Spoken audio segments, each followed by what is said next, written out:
FM, WUEV. Coming up, prior to first pitch, we'll set the scene for today's ball game, go inside the clubhouse, and interview a member of the Otters about today's matchup, and we'll take a look at what's going on elsewhere in the Frontier League. And now, to get you set for exciting Evansville Otters baseball, let's go out to the diamond for the Evansville Otters pregame show. Good evening, everyone. This is Evansville Otters baseball on 91.5 FM WUEV, the Otters digital network powered by Crookmeyer & Kahn. Bill McCune, Preston Leinbach getting you set for Game 2 of tonight's FLDS matchup between the Washington Wild Things and the Evansville Otters from Bosse Field in Evansville, Indiana. Again, we thank you for joining us here tonight for all the action from the diamond, as the Washington Wild Things currently lead the series 1-0 after getting a 4-1 victory last night in the postseason opener. After the Otters grabbed an early 1-0 lead in the first inning, David Cronin led off the game offensively for the Otters, reaching on an error. He would come around to score on an RBI single by Jeff Gardner. However, that would be the only tally of the game for the Otters, as Brandy Wynn would keep it a 1-0 game through 5 innings, then ran into a little trouble in the 6th, giving up 4 straight consecutive hits, including 1 run, and then eventually would be pulled from the game in that inning due to unknown circumstances, to say the least. Some might believe it might be just the heat and the dehydration a little bit, as Matt Chavria would come in, 3 innings of relief, as he tried to limit the damage on those inherited runners but could not do so, as it ended up being 3-1 after that 6th inning. And after that, it remained a quiet 7th. In the 8th, Roman Collins with a solo home run in the 8th inning to make it 4-1 in favor of Washington, and that would be the final score line from last night, as Zach Strecker would come in and get the save for the Wild Things. Bill, again, it looked like the Otters would set the tone pretty early, getting that 1 run in the first inning, but after that, Thomas Dormany, the starting pitcher for Washington, just kind of quieted Evansville's offense. Oh, yes, I thought we were set for a big rally in that particular situation, Preston, when Mr. Gardner got that single and drove in that first run. I said, oh, boy. Then we had runners on first and third, and, of course, Jet was on first, and then we had Castro come up, and he hit a wicked liner right over the bag, and you had that first baseman, Medina. All he did was reach up, grab the ball, and step on the bag, and it was a double play, and that killed any big rally we were having. And after that, I tell you what, it was a famine. We couldn't get another hit or run. It ended up that Dave Cronin had 2 hits and Jeff Gardner had 2 hits, and that was it. So outside of that, I'll tell you what, it was a famine. As you brought up an interesting point there, you mentioned the double play that Castro hit into. Well, in total, the Otters hit into 4 double plays last night. Right. As Thomas Dormany pitched to his defense really well, and his defense behind him, even though a couple errors, they were able to turn the twin killing a couple times, and that really just ended the Otters' momentum offensively multiple times last night. Yes, you're right. The double play killed the Otters. I mean, there was Travis was up there one time, the same situation, runners on first and third, went 1 out, and Travis hit a shot to the third baseman, and he just went to second, the first, and there you are. We were out of another possible big rally. And even though it doesn't go down as a double play officially in the stats, there was the fly ball where Carlos Castro was at first, tagged up, but left early and was called out on the appeal by Washington. Yes, you know, the thing is, and I'm going to be honest, my wife sits down there and she watches every game. She's been watching baseball since going back in the 40s when her brother Joe Humphrey played for the Memorial and then University of it was Evansville College at that time, and, of course, now the old Evansville Braves, and then, of course, she followed me. So she's been watching baseball for over 70 years, and ironically, on our way home, Preston, we discussed the game. It's like a manager talking to one of his bench coaches. Anyway, my wife always said, she said to me, you know, he did leave that base too early. So here you have a fan, and she recognized it. So it's great. And while we're at it, it's great to have fans listening to our game. We had one, and that is Bobby Siegel's father came up to me tonight, and he said, oh, by the way, you were stuck last night on that Yankee thing, and it was called the Facade. And I said, oh, geez, thank you. Why didn't you call me? And he said, well, he couldn't communicate with the thing. And now one of our fans just came up to the press box window here and said, oh, last night it was a facade. So it's great to have people listen to us, and I hope they find us enjoyable. Last night, Randy Wynn got the Game 1 start, again pulled early after 67 pitches. Due to an unconfirmed matter, but some might, like I said, might believe dehydration or just the heat, because it is a warm, toasty September here early on in Evansville, as Randy Wynn retired the first 11 batters that he faced, and then, again, through 5 innings, as going into that, starting that 6th inning, ran into a little bit of trouble. Tonight, though, it's Tyler Beardsley getting the start for the Evansville Otters. And there's no doubt about it. There might be a little bit of pressure on him here tonight, trying to keep the Otters in it, even the series at 1-1 before heading on the road to Washington. But for Beardsley this season, a 4.36 ERA, 5-8 record, and 72 1/3 innings pitched. And again, just he's been pitching well of late. He can give the Otters a chance. Just need a little run support as well going in behind him. Well, let's be honest and say Tyler's father is out there in California, and I'm not going to say that town because remember you. No, it wasn't you. It was Sam. Sam that got it right because Tyler's father said many people can't pronounce it, and I'm not even going to try. Anyway, I know his father's listening tonight, his mother's listening, and the grandmother. Unfortunately, when they were here, Tyler couldn't. It wasn't his turn. He was out of rotation, but they got on the plane and they flew back to California, to Bakersfield, and from what I understand, they were. For $15, something about hi-fi. They watched the game on the hi-fi on the plane. And I talked to Tyler the next day, and I said, did your father see the game? And he said, yes. I said, okay, great. As Washington will have Chase Cunningham on the mound, a 4.45 ERA, 7-6 record, and 117 innings pitched this year. As we'll step aside, take a break. When we come back, I had a chance to catch up with infielder David Cronin. Had a pair of hits last night. We'll talk to him and get his thoughts on what the Otters might need to do here tonight and what the approach is behind in the series, 1-0. This is Evansville Otters Baseball on 91.5 FM, WUEV, and the Evansville Otters Digital Network.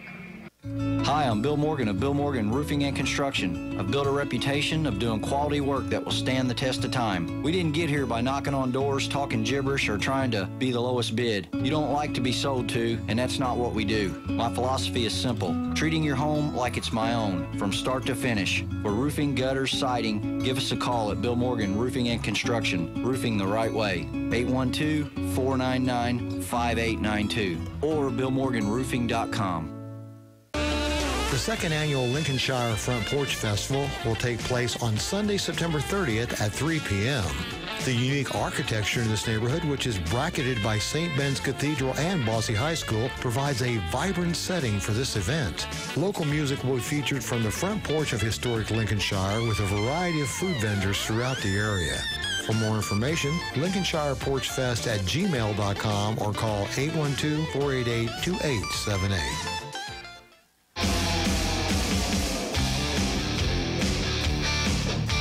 The Evansville Otters pregame show. Preston Leinbach now being joined by infielder for the Evansville Otters, David Cronin. David, thanks for joining me here on the Evansville Otters pregame show. First of all, I just want to talk about last night's game for the team. Obviously, it did not go the Otters' way, but overall, what's the mindset for the team trying to bounce back and even the series here tonight in Game 2?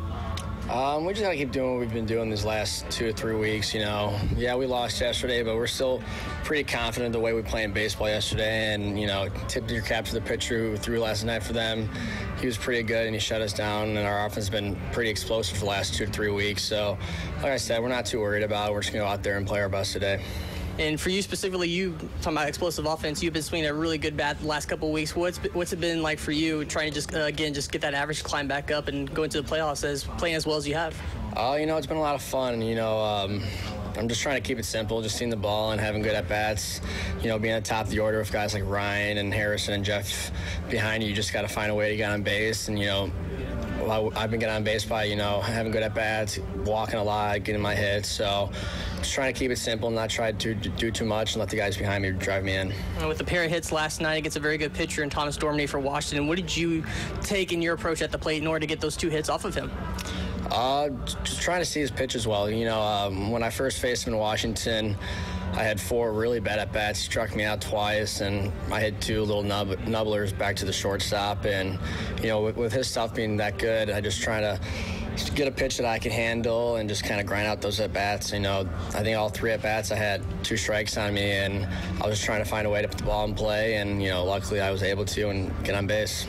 And one thing that's been talked about you a lot this season is not only you being the leadoff guy and basically starting every game you have played in, but also your ability to drive in runs from the leadoff spot. Just talk about that, and obviously that's kind of abnormal for your position as a leadoff hitter. Yeah, with guys at the bottom of the order getting on base, it's really helpful for me to be able to drive in runs. And, right now it's the same approach, is trying to keep it simple, not try and do too much. Whereas, back in July or June or even my college days, I would try and, get a little more amped up in the plate, and I got to do this, I got to do that to drive them in. But having a simple approach of just seeing the ball and putting a good swing on it's really been helpful for me this last month or so, and just happy I can help the team win. And then talking about your defense, and not to put you on the spot with JJ sitting over here too, not too far off, but what's it like playing with him up the middle with you defensively as your partner up the middle? It's a lot of fun, since he's been here, me and him have become pretty good buddies, so it's fun to play middle infield up with him out there. And he's very experienced playing professional baseball, and I'm getting there, so it's good to know you have a shortstop out there that can be a leader and take charge of a situation, and I can just kind of sit back and relax. Well, David, thanks for your time here in the Evansville Otters pregame show, and good luck tonight in Game 2, and as the Otters look to even up the series. Thank you. As we'll step aside, take a break, and be back with first pitch and starting lineups here on 91.5 FM WUEV and the Otters Digital Network, presented by Crookmeyer and Kahn. 91.5 WUEV Evansville.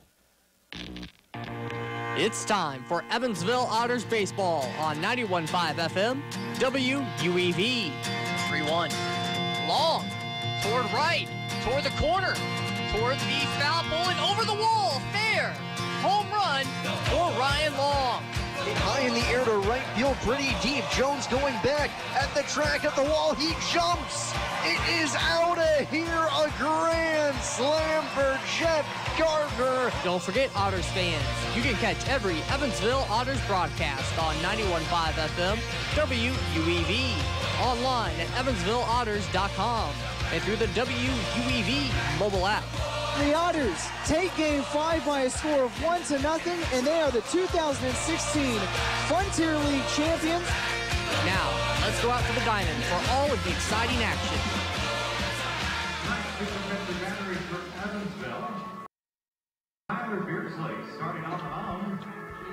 Good evening, everyone. We are getting set for first pitch from Bosse Field, Game 2 of the FLDS, the Frontier League Divisional Series, between the Washington Wild Things and the Evansville Otters, as the Wild Things currently lead the series 1-0 after a 4-1 win last night.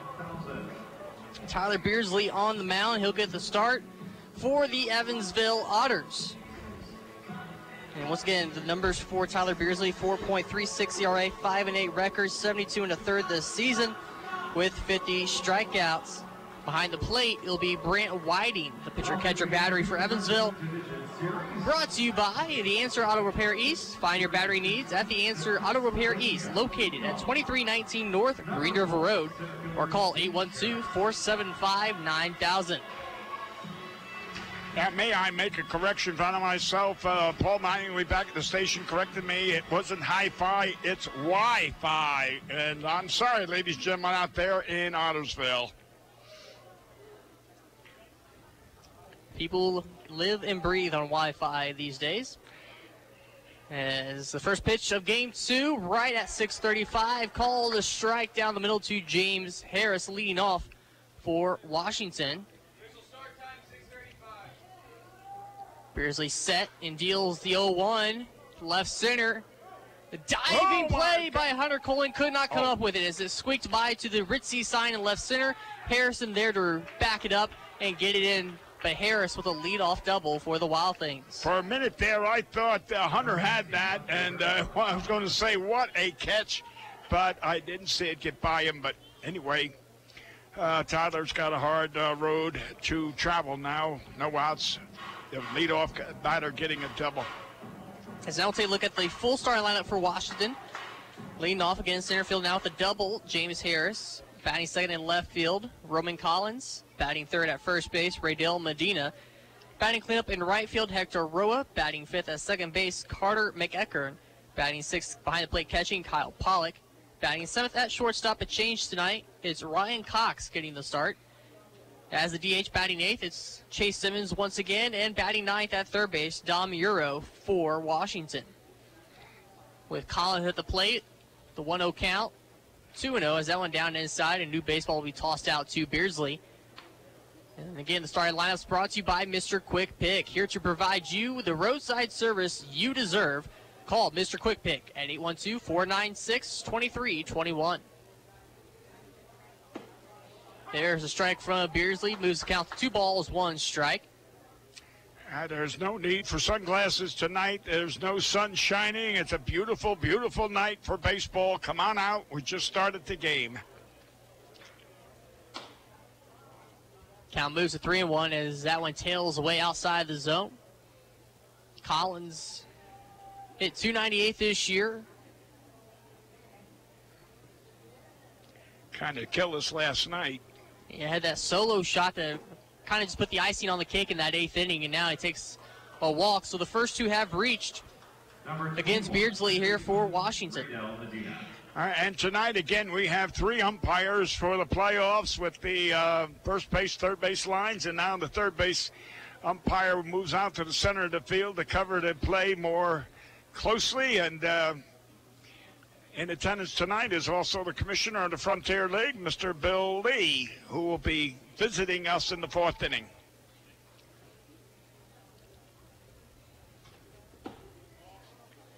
So with the first two on, the next batter will be Raydell Medina, the first baseman. Beardsley's first pitch to him, also a ball. You know, I watched this Beasley or Medina in batting practice. In on the hands, chopped foul first base, count evens, 1 ball, 1 strike. Also, they were working out with some fielding maneuvers earlier, and I'll tell you what, he really impressed me with his glove. I didn't think that much of his hitting, but he really showed me with a glove, and last night he showed everyone in the ballpark his glove. Off-speed pitch, swung on a miss, foul tipped into the mitt for strike 2. Count moves to 1-2. You know, I thought he was much bigger last night, but then when I was down in the stands watching the batting practice and such, I realized he was not as big as I thought.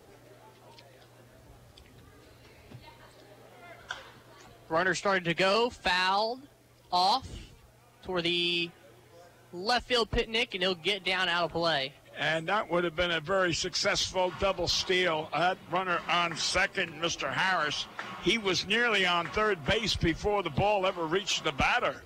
So we've got to be a little more careful. I know JJ is over there. He's got to bring that runner back.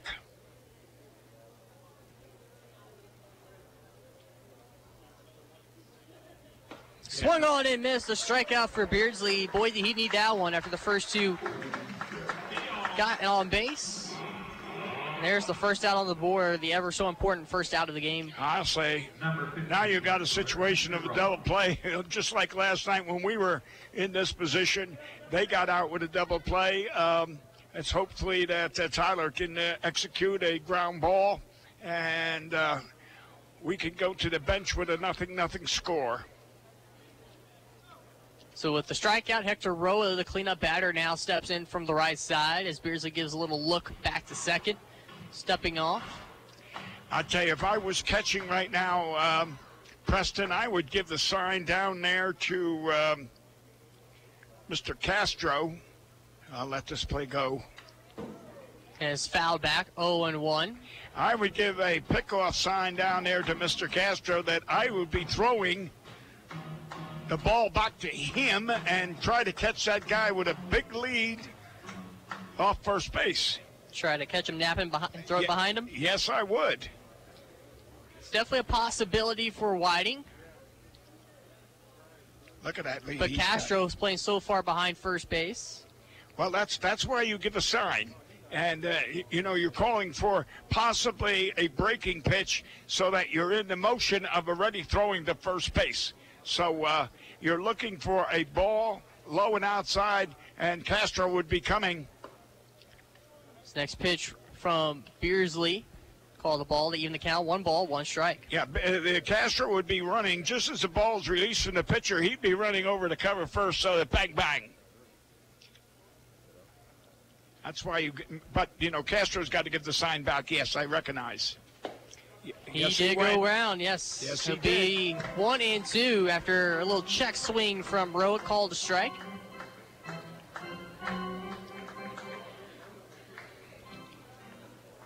Rowick got the RBI. What was it, a fly ball, wasn't it, that brought in a run from this gentleman? Center field?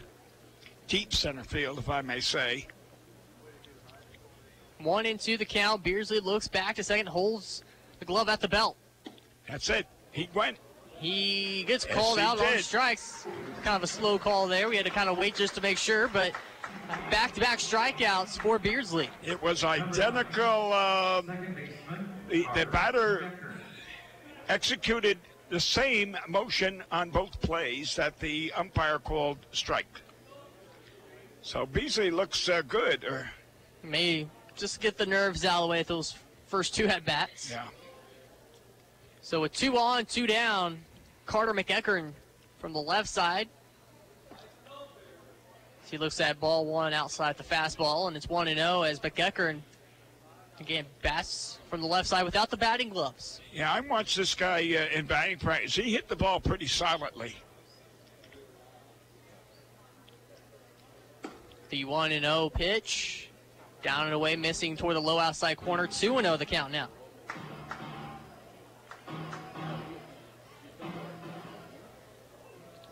Well, we got a pretty nice crowd here tonight. Of course, we could always use more fans that come out and support the Otters. Couple looks back to second. Make it a third. Maybe even a fourth. Ooh, and that one's lined up the middle. Colin Fields throws, gets himself in throwing position. He'll go to third, and that runner is almost caught halfway. But Washington does score on the runner from second base in Harris, and it's a 1-0 lead for the Wild Things. Yeah, and they held the runner up at second base, and Hunter threw a nice shot down there to third to prevent the runner from advancing. And I'll tell you what, it was a good throw, and they nearly got that runner, Collins, tied up, but he got back in time. Unfortunately, Aitchen, whatever his name is, got that line drive right up the middle. So the first run of the game is across on 2 hits now for Washington. 2 outs, 2 on. Kyle Pollock, his first at-bat of the game. You know, if I recall in the past of watching this man, and plus last night, he's a pull hitter. Hits everything to short or left field. And if you recall, during opening weekend, when the Wild Things opened the season, he struck against the Otters pitching staff pretty well, and he'll send this one to left field on the ground. Harrison, he'll fire on home, and not quite in time on the fly. As Collins comes around to score from second, it's a 2-0 lead for Washington. McEachern ends up at third. A good strong throw, just a tad late there from Harrison. Well, it seems like the ball is dying as it gets by the infield. I don't know if the grass is still high out there or is it wet or what, but it seems the ball dies as it makes its way into the outfield. But again, I guess we called it. Pollock hit one between short and third, just like we had mentioned. Yeah, because, again, opening weekend, he showed off a lot of his power at the time during opening weekend, if you recall. I do. A couple home run balls. Yes, As, I do. Ryan Cox looks at ball 1. He's getting the start tonight at shortstop instead of Ramsey Romano. Romano with a pair of errors last night. He'll start out in the dugout. Yeah, I watched this guy. The 1-0, Cox lifts it toward medium left center. Colin will take charge between Gould and Harrison.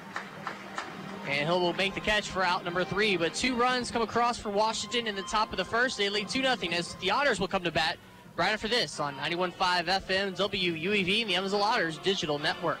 GD I just love this place. And I just love that ring. It's gorgeous. Where did he get it? Kirkemeyer & Kahn, of course.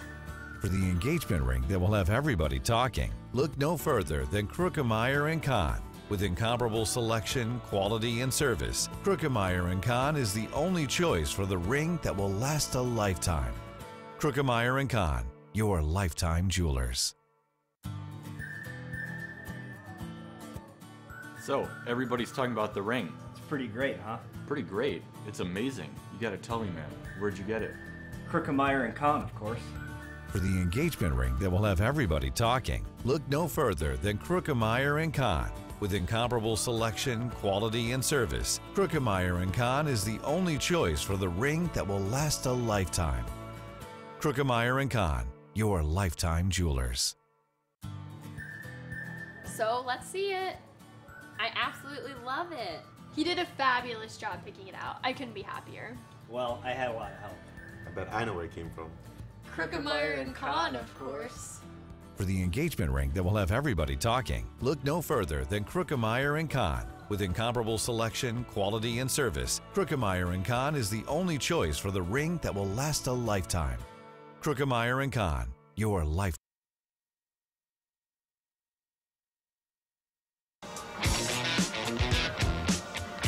Heading to the bottom of the first inning, Otters with their first chances at the plate.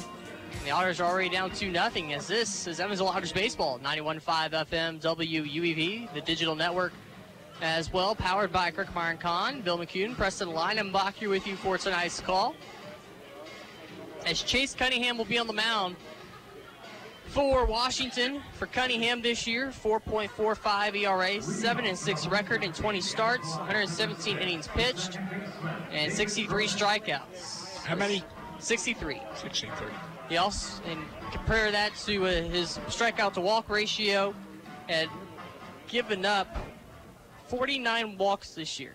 Okay, but you said it's 100 and some odd innings pitched, but only 63 walks. That's not that good. So, anyway, let's hope you don't still increase that strikeout ratio tonight. David Cronin will lead off for Evansville once again. We'll get to the entire Otters lineup here after this first batter. Yeah, we had 9 strikeouts last night. That's too many. After an 0-1 first pitch called strike, the 0-1 outside, 1-1 now the count. You know, in attendance tonight is David's father, and he was here last night. I had an opportunity to speak with him. At 1-1, missing the zone, 2-1. Right after the game, he, Mr. Cronin and I had a few words, and he's from Chicago, and he's going to make this here. But what is so interesting, Preston, was he is watching the game here, but his wife, and that's a low strike against Cronin. It's 2-2. Or David's mother is listening to us. So we made a comment, and she texted her husband here at the game. So it's interesting that people listen to us and pay attention. Anyway, it was really interesting and talking with David's father, who, by the way, David's grandfather played in the Cardinal organization in 1939. So there. Full count pitch. High chopper to second. And safe. Medina able to keep this ball in the bag as McEachern had a wide throw. I don't know. For a routine play as David Cronin joined me on the Evansville Otters pregame shows, our pregame interview today. I know, I enjoyed it, and it was interesting. I was listening because of my conversation with the father. It's ironic. So the Otters lineup here, we saw Cronin just lead off. Now it'll be Ryan Long. He'll be at third base. Batting third, Travis Harrison in the left field. Clean up Jeff Gardner in right field. Batting fifth at first base, Carlos Castro. Batting sixth, catching Brant Whiting. The change for Evansville tonight, batting seventh as the DH will be Austin Bush. Batting eighth, J.J. Gould moves up a spot, still playing shortstop. And batting ninth in center field, Hunter Cullen. And I'm quite sure the folks back in Crandall, Texas are listening to you tonight. That would be Ryan's parents. See, it looks at an 0-2 count, but looks at one in the dirt there, and it's 1-2. As that's the lineup card put out by manager Andy McCauley here today. Again, starting lineups brought to you by Mr. Quick Pick, here to provide you the roadside service you deserve. Call Mr. Quick Pick, 812-496-2321.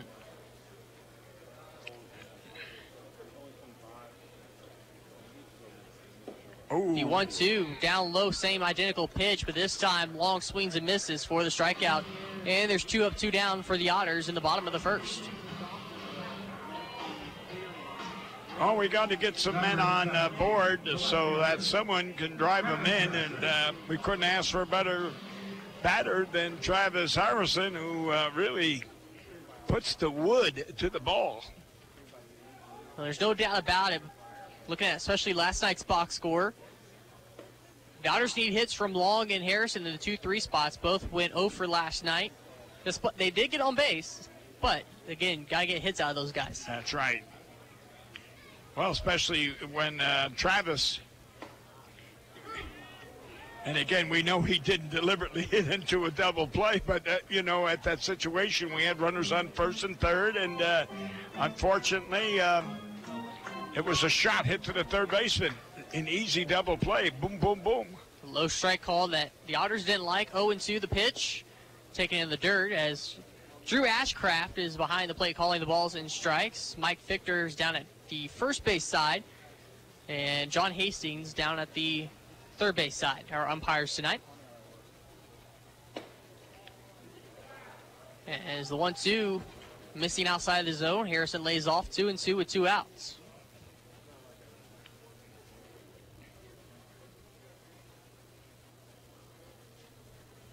Cunningham looks in, gets the signs from Pollock. Grounder towards short, charging in Cox. Fires it to first. In time on the 2-2 to retire Harrison as the Otters go down in order in the bottom of the first. It's a 2-0 lead for Washington. On to the second from Bosse Field. This is Otters Baseball, 91.5 FM, WUEV, the Otters Digital Network. The Hoosier Lottery began selling lottery tickets on October 13, 1989. Since then, the Hoosier Lottery has offered hundreds of different games, awarded prizes to millions of players, and given billions of dollars to the state of Indiana. The Hoosier Lottery's mission is to responsibly provide innovative and entertaining lottery games for the benefit of the citizens of Indiana. To learn more about the Hoosier Lottery, visit them online at HoosierLottery.com. The Hoosier Lottery, a proud supporter of Evansville Otters baseball. Pizza Brick Road always goes to Tyroni's. I'm in the mood for pizza and I'm ready to go.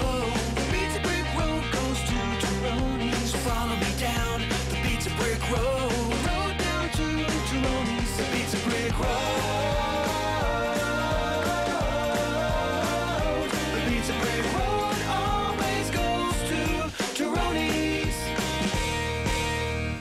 The International Brotherhood of Electrical Workers, Local Chapter 16, would like to take time to say, Go Otters! The IBEW Local 16's jurisdiction includes 13 counties in southwestern Indiana, as well as Wabash County in Illinois. Its members are divided into several categories of electrical work, including inside construction, maintenance electric, residential wiring, and sign classifications. More information on IBEW Local 16 can be found online at IBEW16.net.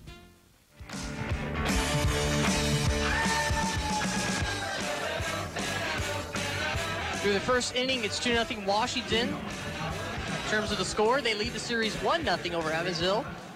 Here in the Frontier League Division Series from Bosse Field, Chase Simmons will lead off the frame for Washington against Beardsley back on the mound for Evansville. Here on 91.5 FM WUEV, the Otters Digital Network with Bill McCune, Preston Lionbach. The Digital Network and Radio Network powered by Kirkmeyer and Kahn. Yeah, Tyler's first pitch was a slider way outside. Goes back outside with the fastball, but over the plate, swung on and missed. 1 ball, 1 strike. There's a gentleman down there behind the bench with a camera. I noticed he was here earlier when no one else was in the ballpark but he and I. And he was talking to some of the players. I wonder if he's a baseball scout or a father. He's taking the pictures, whatever it is now. The 2-1. Curveball drops in for a strike, 2-2. Beautiful pitch. And I tell you what, I just see something that the umpire should call it to the attention. Ground ball toward Gould, over to his right, to Castro at first. And there's one gone here in the top of the second. You've got a couple ball players, and Medina is one of them, sitting on the railing or the brick. They're out of the dugout. They should be back in that dugout. They should not be out on the field. That must be the parents sit down after the film. You see you have Medina sitting on the brick wall. Just inside that gate over there on the third base side. It's number 5. That's Medina. Let's see. Yeah. Oh, wait a minute. Number 5. As a strike is called against Dom Euro, his first at bat of the night. He was recently acquired just a couple weeks ago for Washington, and it's now 0-2 after a called strike. Beardsley with the fastball there.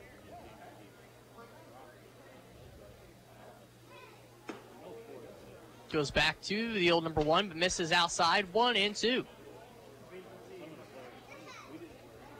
Beardsley still ahead. Looks in, gets his sign. Out of the windup, the pitch. Breaking ball, swung on and missed. 12-6 action on that one. And just like that, back-to-back strike, or back-to-back outs to start the second inning. Right. Back to the top of the order, number 4. I don't see a number 5 on this lineup. Do you?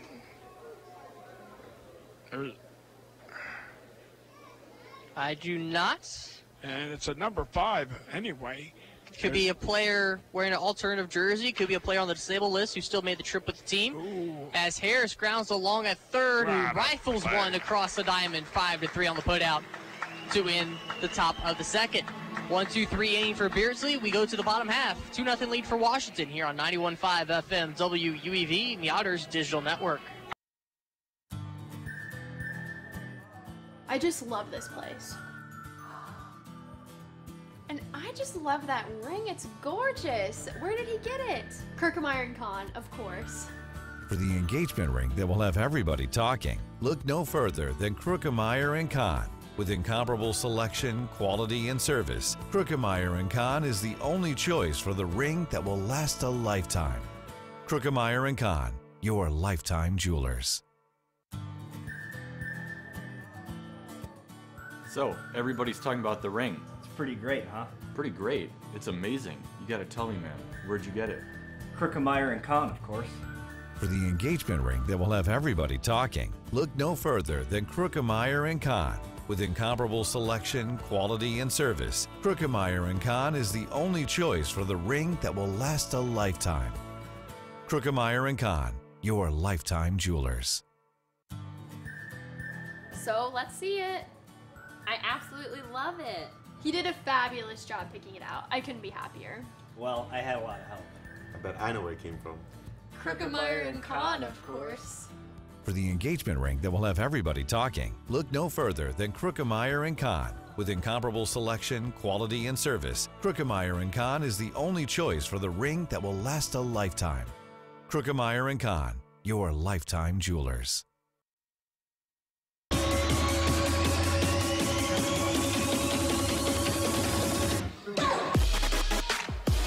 2-0 lead for Washington as we go to the bottom of the second. Chase Cunningham on the mound. Getting his first start of the series.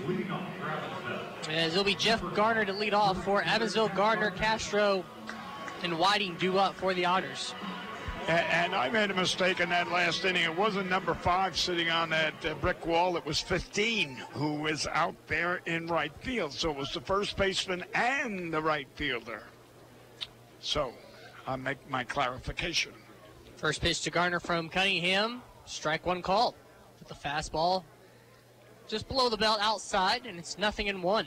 And Jeff's father was here last night. I'm assuming he's here again tonight. They live in Louisville. That was a breaking ball that hung a little bit, a little weak. Roller third base line. Gardner safe at first. As the bat shattered on impact. It is basically a swinging bunt perfectly down that third base line for Gardner. Preston, you won't believe it, but I was following the bat down the first base, and I didn't know where the ball was until I looked up, and It was a beautiful bunt. Well, anyway, that it starts the Otters' second inning off with a tremendous line drive, base hit. Take him any way you can get him, I guess. Oh, yeah. As there's Carlos Castro for the first time tonight, playing first base. Finished the season with a .333 average. He had one hit last night out of the 5 total for the Otters. And he'll sneak this one through the left side into left field. Now, I wouldn't, if we had the TV cameras, that would have showed that one was up by his eyeballs, and he kind of had a George Washington chop at that, but it was successful. And as last night, Cronin had a pair of hits, Gardner with a pair of hits, and then Castro with one. I mentioned earlier how Long and Harrison, they have to get their hits for the Otters to be successful, but you can say that also the bottom of the lineup didn't really do their part last night offensively. Well, here's Brent Whiting at the plate now. We need a base hit here. Score 1 run anyway. Ooh, that one be might be gone. If it's out of here. And it will be. Yeah. No. It did not leave the yard, actually. It didn't. It hit, must have been like at the very top of the wall. Either way, the Otters score a run as it's an RBI double for Whiting. I missed that. I mean, I would have swore that cleared the fence. It must have hit the very top of that plumbers and steam fitters sign in that yellow area, so the ball kind of got lost from our vision. But luckily enough, Gardner scores an RBI double for Whiting. Castro's at third. And again, luckily enough, the base runners didn't pass each other either because they were all kind of waiting to see. So it's a 2-1 game. The Otters down by 1. Bush, the designated hitter at the plate from the left side. Rips one foul toward the first base coaching box. Boots Day down there had to kind of twist around to avoid being hit there. Last night, Andy had a hot shot toward him. Tonight it was Boots Day. Yeah. Mr. Bush hits a lot of fly balls, and let's hope this time he hits a fly ball to either center or to right. Bring in that run. And he's coming out swinging with the start tonight. He did pinch hit last night late in the game in the 9th for Taylor Lane. Did not collect a hit, but he gets the start tonight from the left side, looking at an 0-2 count. All right, last night he grounded out to second base for the final out of the game, and here tonight he took 2 swings and he's hit 2 ground balls. He's an uppercutter. As he lays off the 0-2 for a ball, 1-2, as Cunningham was looking to get him to go outside and expand his zone. Well, if Bush was to hit one to second base, that should bring in the runner from third. Let us hope he does. Count reads 1 ball, 2 strikes. Out of the stretch, Cunningham. There's the fly ball. A low breaking ball sent toward shallow center. Harris comes in, and neither runner will advance. Did not quite get deep enough. You know, I used to teach Preston on that particular play. Harris made the catch in center field. And when he saw that the runner on third wasn't going, do you notice how he just relaxed and he lobbed it into the infield? That is when, bang, you take off, and because you never can load the gun twice. And well, again, baseball is a teaching game. 2 runners in scoring position. J.J. Gould with the bat in hand, ready to take his first plate appearance. Breaking ball drops in at the knees for a strike, and it's 0-1. And the infield is playing halfway. Well, again, there is no double play situation.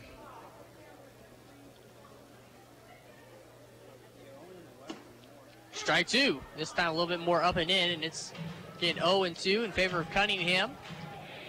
JJ's got to be more aggressive at the plate. He has too many strikeouts. He misses too many pitches because he takes too many strikes. He's got to protect that plate now. Don't chase that bad ball out of the zone. The glove out in front of the chest. The pitch from Cunningham up and in for a ball. 1-2. All we need now is one of JJ's cheap hits down the line. Outfield defense slightly shifted around, not by much. The 1-2. That's one of those cheapies. And they'll get inside the right field line, opposite field. Both runners will score as Gould goes in head first slide into second, and the Otters lead 3-2. That man has more cheap hits down the right field line, the left field line than I know, and there it paid off. I'm happy for him. I don't care which. Anyway, it's an RBA double.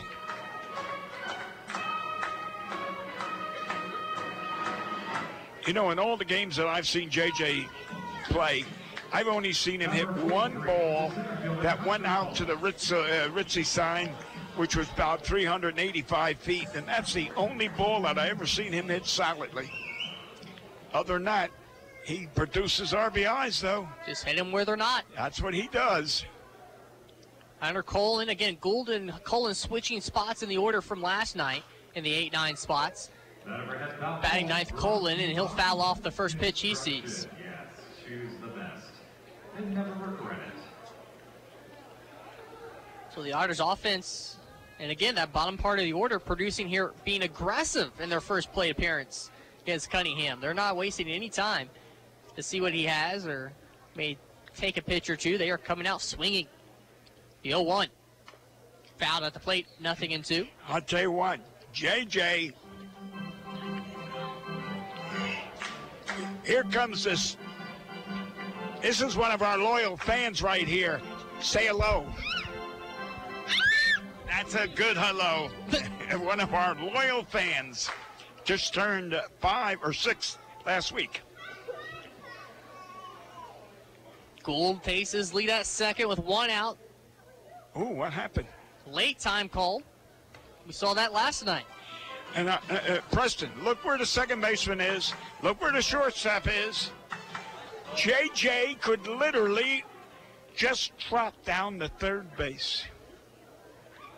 Although there's 1 out, you don't want to be taking chances, but boy, they give him a lot of room. Grounder toward first. Medina will take it unassisted, and that will allow Gould to trot on over, as you mentioned, to third.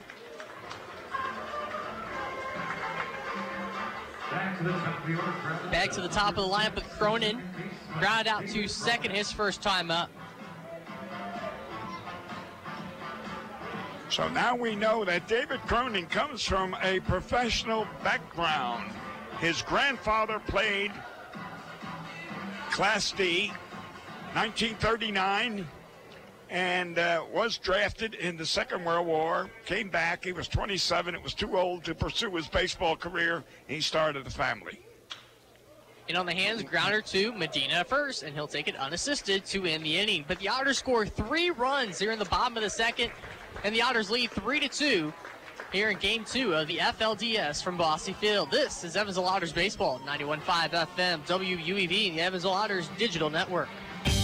Why Old National Bank? Old National Bank began in 1834 with just 1 room and a passion for helping people prosper. Today, we are honored and grateful to be the financial partner for so many businesses, families, and individuals like you. From our commitment to safety and security to our promise of service that will exceed your expectations, we want to be your bank for life. Old National Bank, member FDIC. This Evansville Otters broadcast is made possible through support from New Image Travel. New Image Travel provides motor coach charter service to the United States and Canada with pickup within a 150-mile radius of Evansville.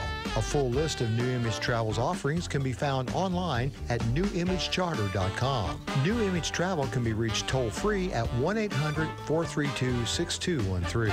New Image Travel, a proud supporter of Evansville Otters baseball.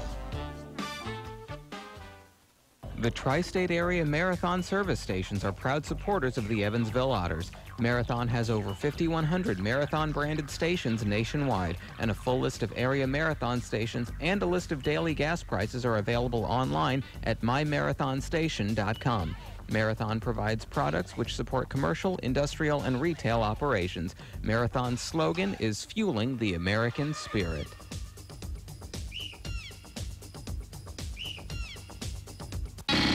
You're listening to exclusive coverage of Evansville Otters baseball on 91.5 FM WUEV Evansville.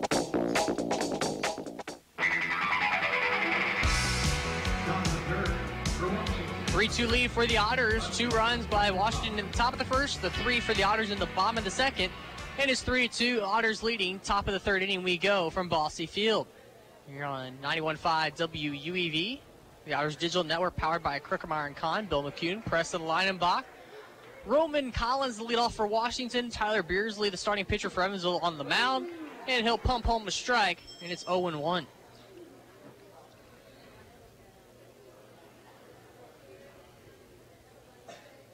As Beersley wheels and deals. The 0-1, a fly ball to Colin. He'll go to his left and a little bit back. And see it through all the way into the glove for out number 1. I tell you what, he just slapped at that ball, and yet he still drove it about I'm going to say 310 feet anyway, but that was just a slap.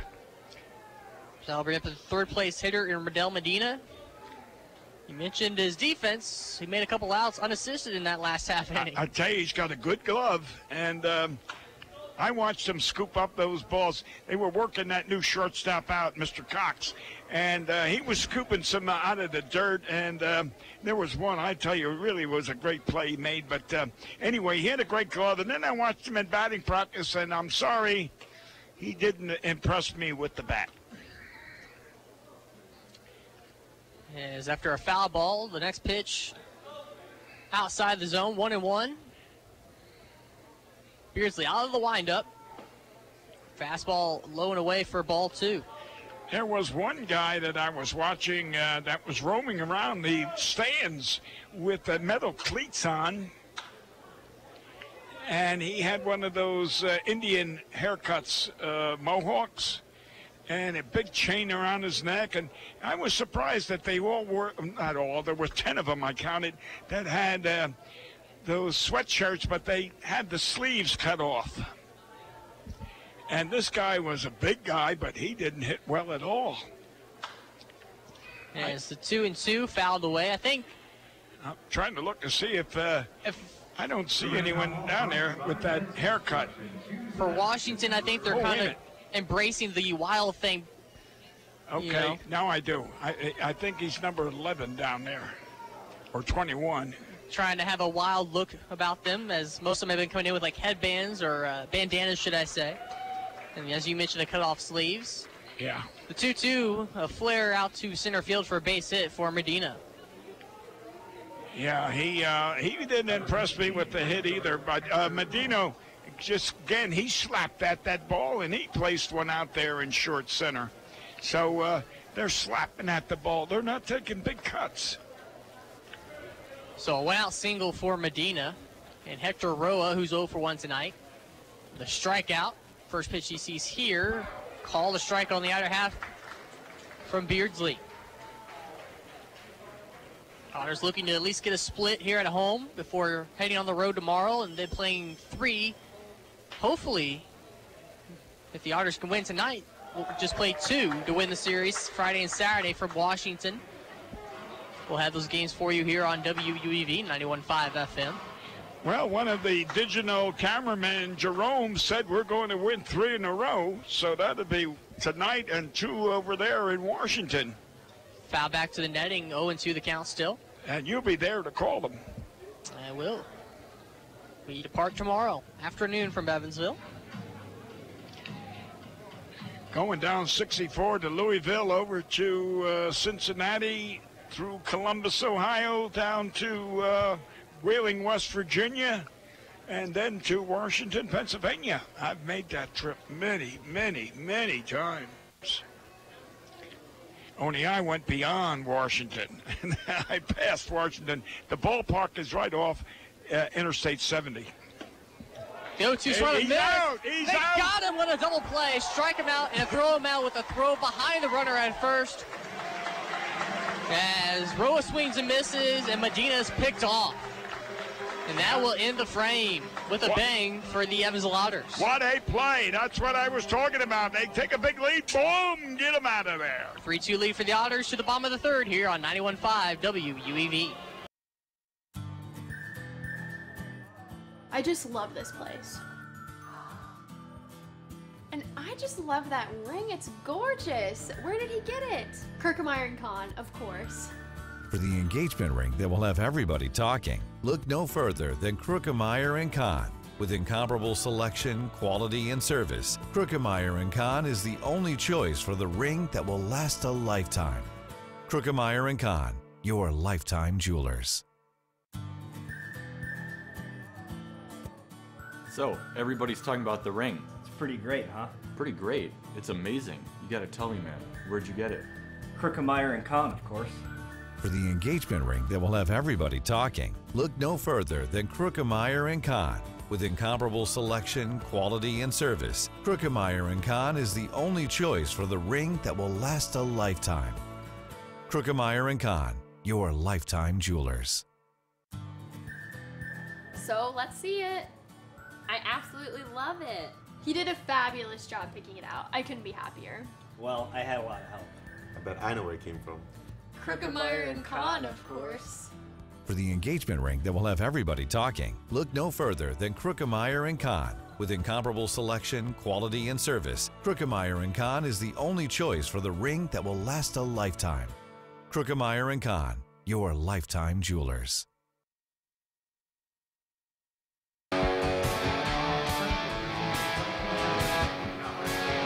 Going to the bottom of the third, a 3-2 lead for the Otters here on 91.5 WUEV, the Otters Digital Network, presented by Kirkemeyer & Kahn. A big defensive play, a swinging strikeout, and then a pickoff play behind the runner at first from Brent Whiting to Carlos Castro. That got the crowd into it, and might be just what the Otters need in terms of a little energy boost and momentum to build off that 3-run offensive second inning. I'll tell you what, and Castro, all he did was take the throw and put the glove down, and Medina actually slid into the throw. Anyway, what a great play. As a former catcher, I'm going to give Whiting 2 stars. Out of how many?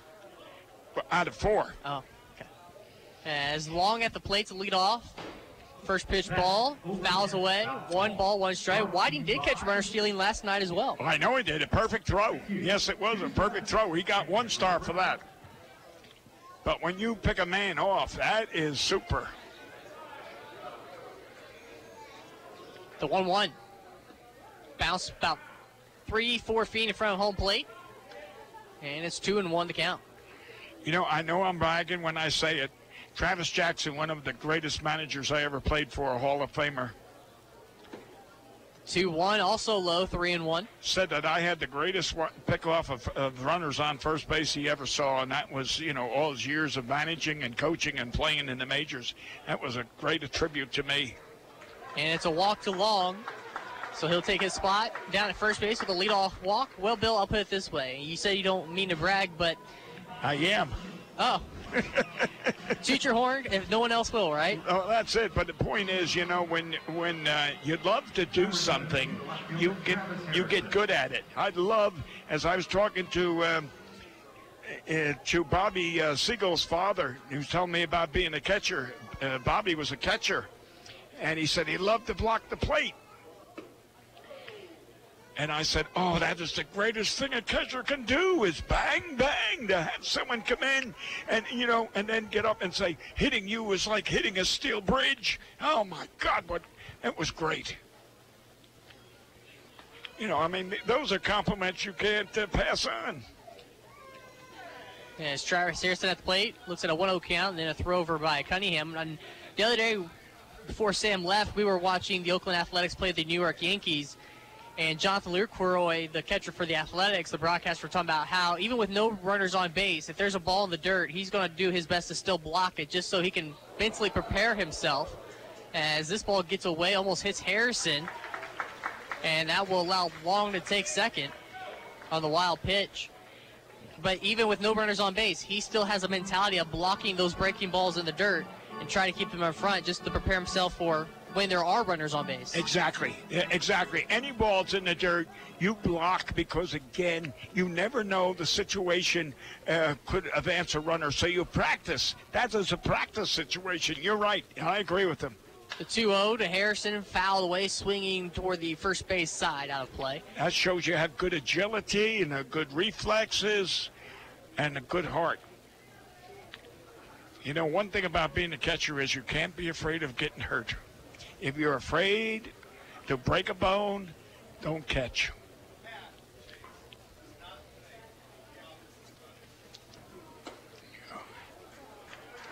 Okay, here we have 3-1 count to Harrison. Now one just missing outside. Right, I think Travis is going to take a shot at this. He loves swinging at those 3-1 counts, and let's hope it's productive. With a runner at second, I would agree. Try to get him in.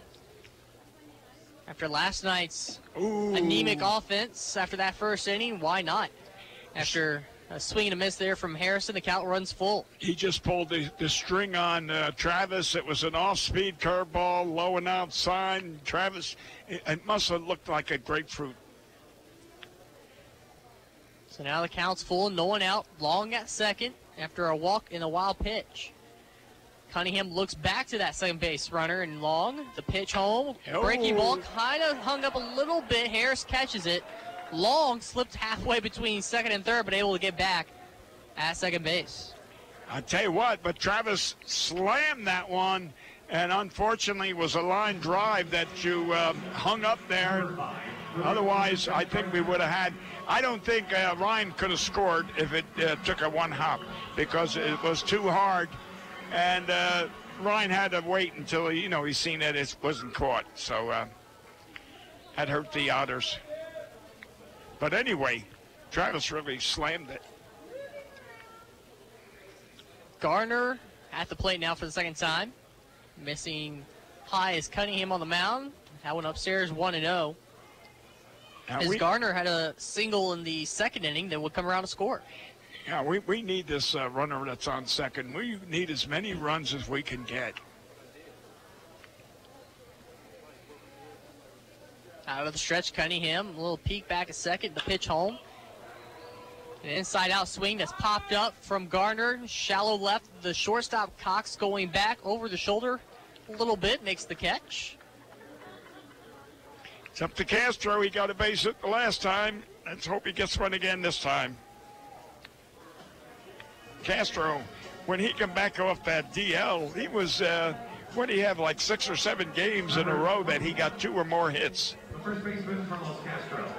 Kind of cooled off a little bit since then, at least going back to last week. But as you mentioned, with a hit already today, he also came around to score in that second inning. First pitch he sees here, comes out swinging, fouls it back, 0-1.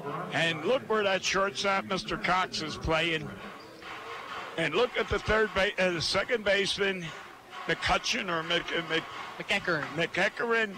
I mean, they are giving Mr. Long all the room he wants. Take that lead. Yep, 2 outs on the board. I would gamble. And this is going to be an opposite field hit to right. Long score, is rounding third. The throw home from Roa is in time. As Hector Roa comes up firing on the throw to Pollock in time to tag out Long. So the Otters will take their 3-2 lead to the top of the fourth. This is Evansville Otters Baseball, 91.5 WUEV, the Otters Digital Network.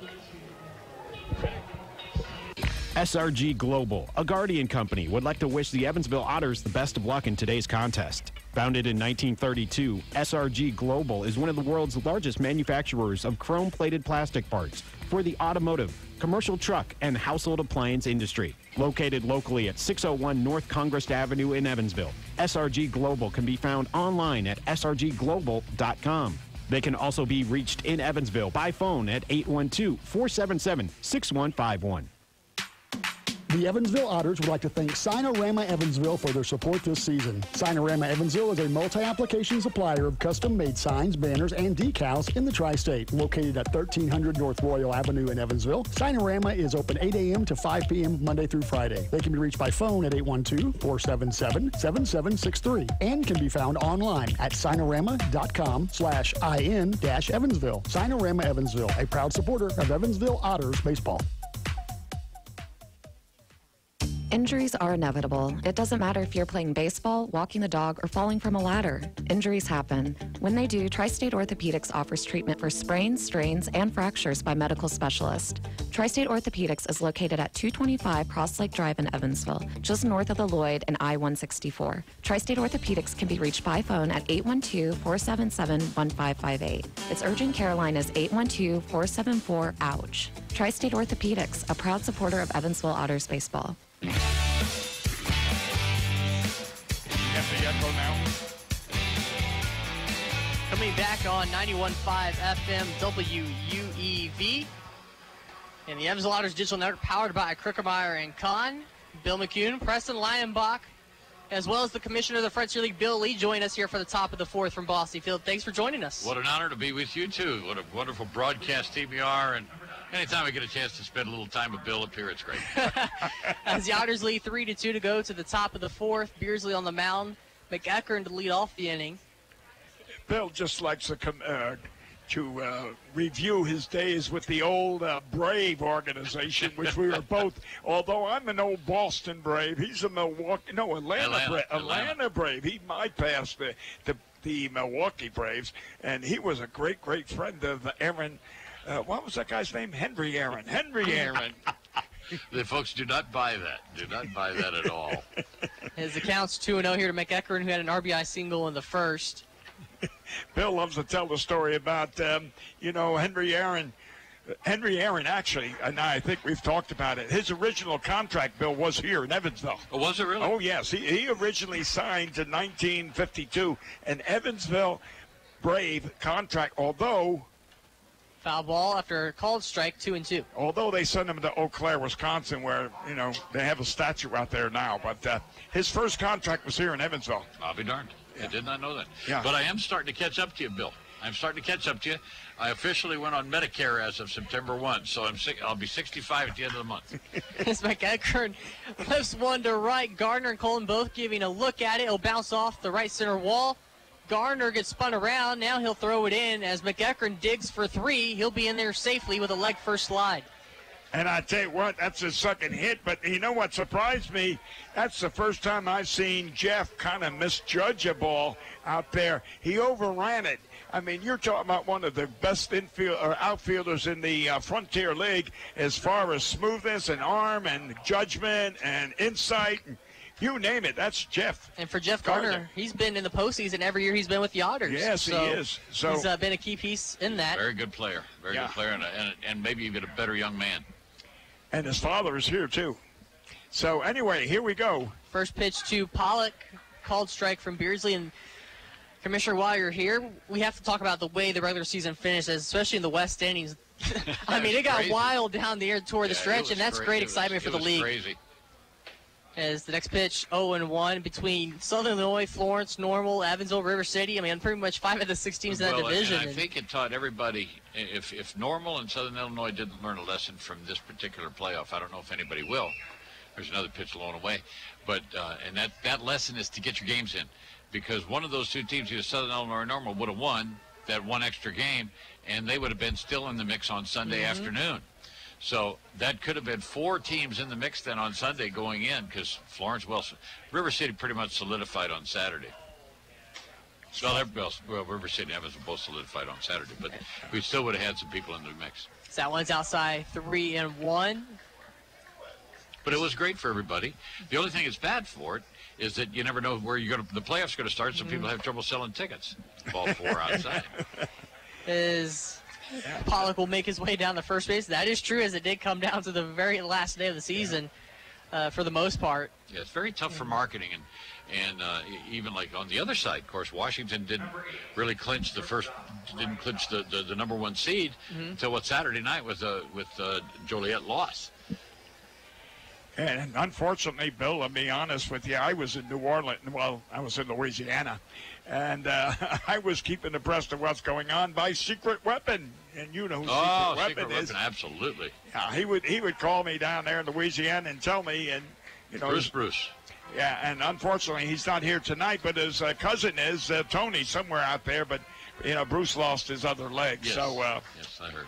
You know, unless someone brings him here, he can't be there.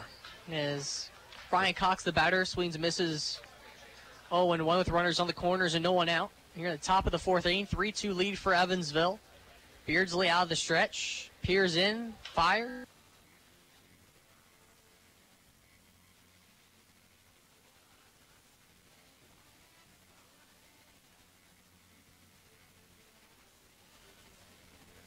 There's the foul territory of Bossy Field being friendly to the Otters, where in most of the ballparks in the league you don't have that, except for normal, you don't have that much foul territory. Well, this is Otterville. That's exactly right. Bossy Field is in Otterville. Yeah, that's correct. So we have two teams here meeting tonight, making back-to-back postseason appearances. Washington also was in the postseason last year.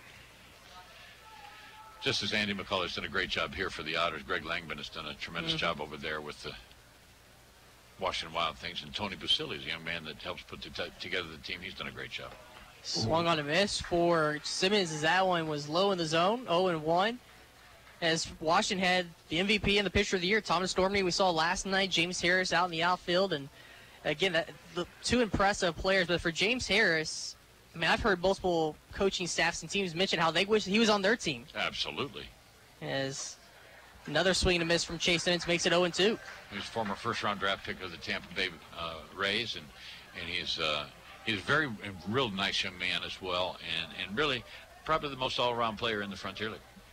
He's a big boy, and he hits leadoff. He plays center field, and he can fly. He can throw. Beardsley misses high, 1-2. Okay, now hope he comes back with the same breaking pitch. You know, as a former catcher, you say, okay, you set a guy up, you make him look like a fool. All right, give him the high fastball. You don't go, come back with the breaking pitch outside. See if he does it. Catcher setting up out there. So there it is. 1-2. Okay, good. All right. This time Simmons lays off 2-2. All right. You know, I always say, Bill, or Commissioner, I got to be honest. Bill's Commissioner, fine. Bill's that, fine. You know, when you make a batter look like a fool, you keep giving him the same pitch. The same pitch. You have to. All right. Until he can prove he can hit it. Exactly. Big situation here for the Otters to try to maintain their 3-2 lead. The 2-2. There it is. Swung on a miss, a strikeout. Foul tipped into mid. Hold on there by Brant Whiting. All right. I don't know if you remember Broadway Charlie Wagner, who was a pitching coach. Well, he was Ted Williams' roommate with the Red Sox and later became the pitching coach. And again, later in my life, when I get to know him, he was revered by Mr. and Mrs. Yorkie. He was the number one man in the Red Sox organization. And I was scouting with him down in Alabama with one of the number one drafts that year that Montreal signed. And he was a pitcher. And as Dom Euro looks at a pitch low downstairs, 1-0. Anyway, he was throwing fastballs, and they were swinging and missing. And then finally, the guy he throws a curveball, and the guy fouls it off, and he throws another curveball, and it goes into the left field. And that Broadway Charlie says, you know, I teach our hitters, if a guy can't hit a fastball, why do you give him a curve? And it is honest when you think of it. 1-0 on its way. Called strike on the outer half fastball from Beardsley, 1-1. Now one of the big things is just, okay, let's see how hard this guy is. Throws 100 miles an hour. What did he do? You know what throwing 100 miles an hour showed in the All-Star game? 10 home runs. And the most ever in an All-Star game. It was a home run derby. So, but the guys that still win, even if they throw 100, the guys that don't have a second and third pitch are not doing one. You know, we won the National League in '84 because Mr. Lee, I'm sorry, might have been a relative of yours, a relief pitcher, the flamethrower with the Chicago Cubs, gave.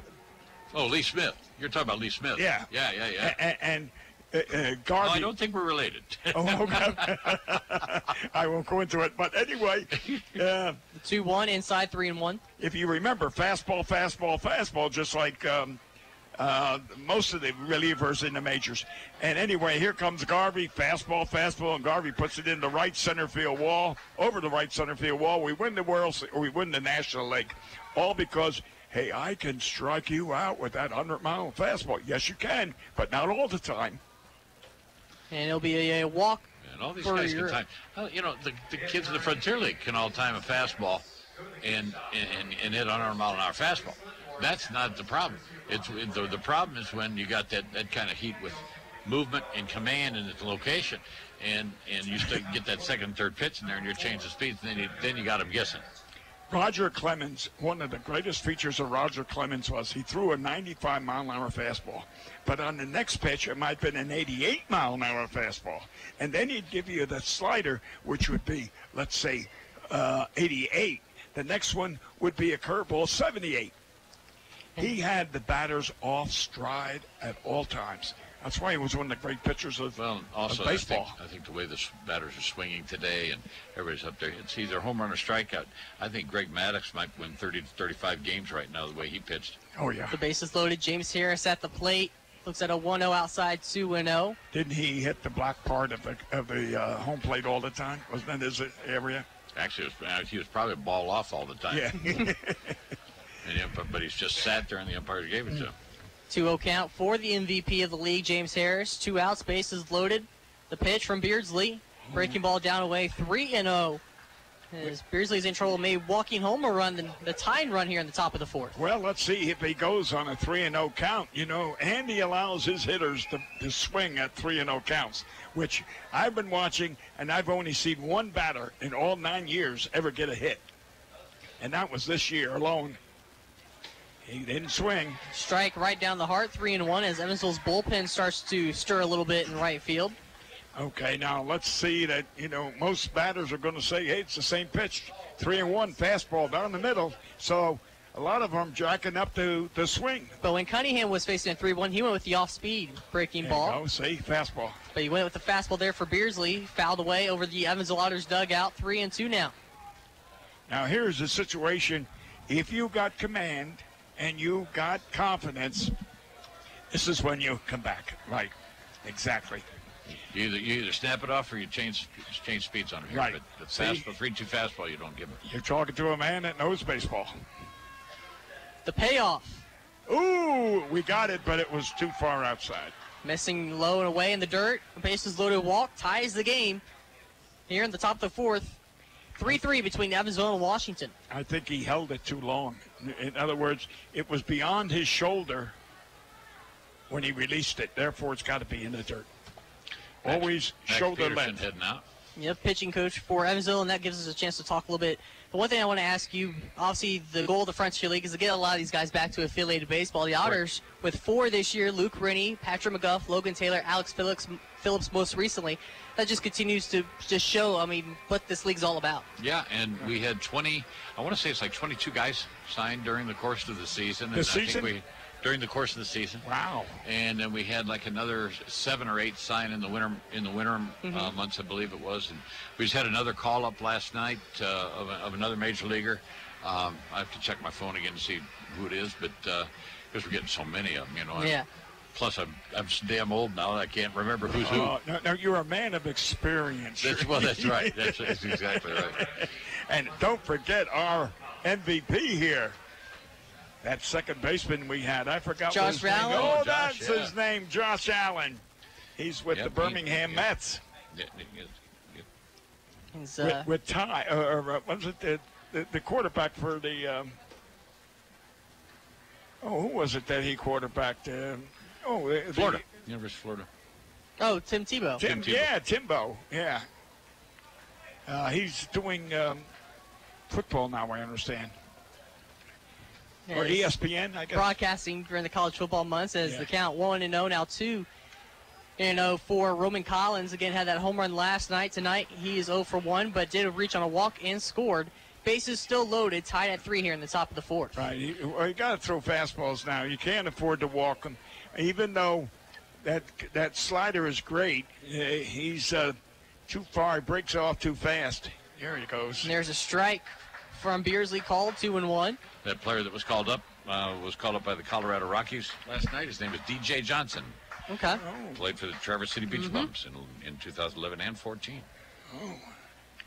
Well, I tell you, it's an opportunity. Hanging breaking ball, smoke toward the corner and right. And they'll go off the fencing, and Gardner watches that one get past him. This will clear the bases as all 3 base runners will score, and Collins ends up at third with a triple, driving in 3 runs. Just like that, Washington takes the lead again. Yeah, 4 runs coming across, and I'll tell you what, here comes Max. I guess that's the end of Tyler. Is that Will? I got the feeling because I know I had specifications put on my time up here today. I got the feeling my time's coming to an end up here. You're always welcome. I mean, you said if I I got to get you runs and I can't get them runs, and I've been sitting there and there's 4 runs, and you're going to throw me off. I know we invited you for the wrong half of the That's inning. exactly right. Anyway, I know the fans out there are interested in listening to you. I mean, you've done a great job with the Frontier League. And, my good friend Joe Klein, you ever I love Joe. And get together with Joe? Well, Joe passed away. No kidding. Joe passed away about a year ago. Oh, he and I were very, very close friends. And, he passed away about a year ago, and he'd had some issues going on. But wonderful, wonderful man. Oh, he was. I always thought the world of Joe, and I don't know, somehow, some way, sometimes my phone always pops up, and there's Joe Klein's number pops up on my phone sometimes. It's like on top of my frequent contacts or something, and we talked a lot, and he was a very dear friend, and I really respected him, a baseball man that had been in the business for over 50 years, general manager of the Indians, the Tigers, the Rangers. Yep. As a farm director of the Royals. Yep. Joe and I go back. Our day was when he was the general manager of the Cleveland Indians, and it was during the 1986 World Series in New York. And I went by Joe, and I just waved at him, and he come running after me and grabbed me on the shoulder and pulled me. He said, "Don't you ever do that again." I said, "What's the matter?" He said, "Don't you ignore me." I said, "Joe, I waved to you." He said, "I know, but you don't do that to me. You stop." And I said, "Okay, Joe." And many a night, Joe and I and Bobby Brown we'd be in the hotel. All those guys in those days, Bill, I don't know if you knew it, but they all stayed at the Bancroft Hotel in Cleveland, and they all paid, believe it or not,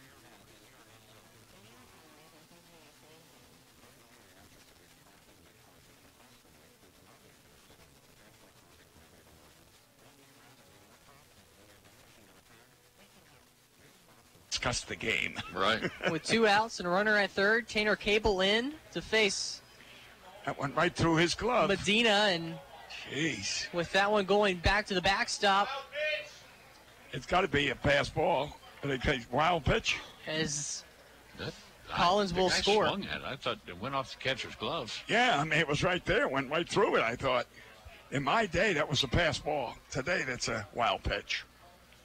I thought it hit the catcher's glove, and obviously it looked like some sort of a cutter that just really took off. I mean, the batter swung.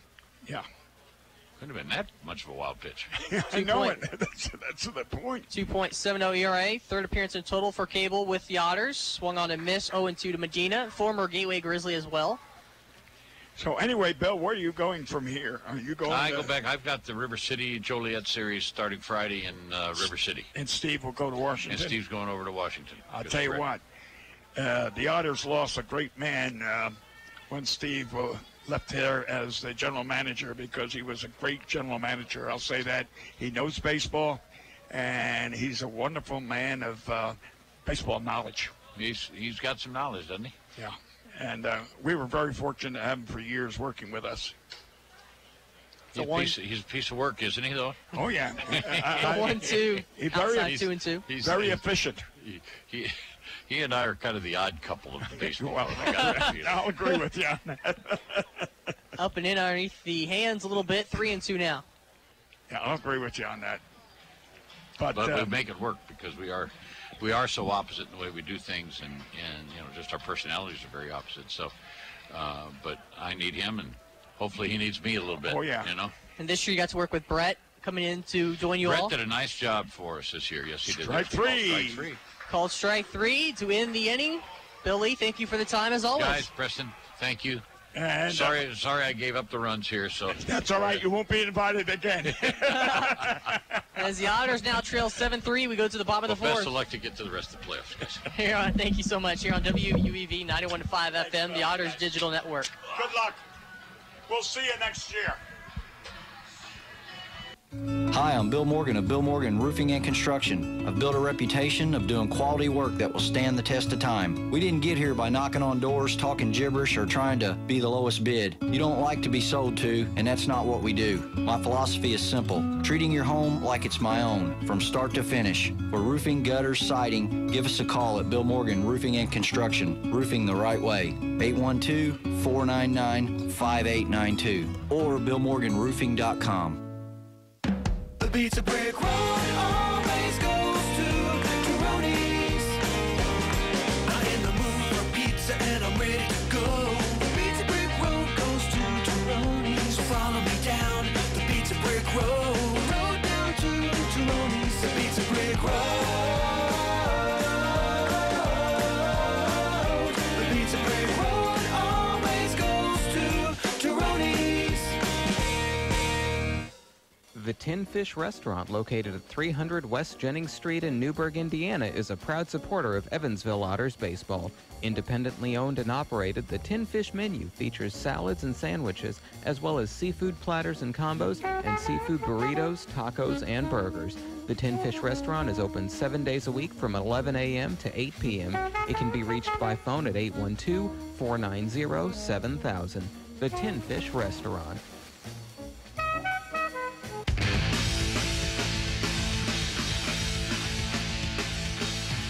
The Otters now trail by 4, 7-3 after a 5-run fourth for the Wild Things offensively. And Brant Whiting will lead things off, followed by Bush and Gould for the Otters. Well, if they did it, we can do it too, Preston. And we did it last in the second inning. We got 3. Cunningham on the mound falls behind 2-0 to Whiting. And this is the man I thought hit the home run, but again, went off the top of the fence, you said. And, you know, it was ironic that Collins's ball that was hit off the wall, that kind of ricocheted away from Jeff, which allowed all those runs, well, I shouldn't say all the runs, but possibly 2 of the runs to score. So it might have been a 5-3 ball game. 3-1 to Whiting, ripped foul first base side, count full.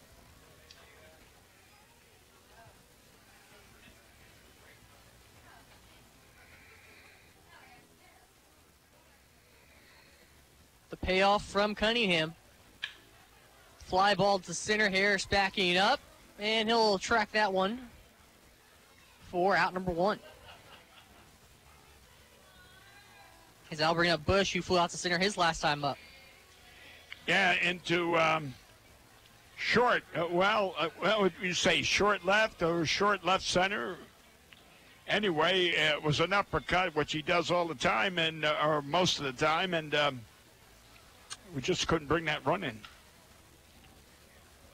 Foul away for Bush. I tell you, Lane was hitting the ball solidly up until I guess this playoff series. I mean, ever since he joined us, he was getting 2 hits, and he was batting like 400, wasn't he, prior to last night? His average had gone down a little bit as Bush sends one out to deep center, and it's going to be off the fence right behind Harris. So Bush, on the 0-1 count, finds himself at second base with a double. Yeah.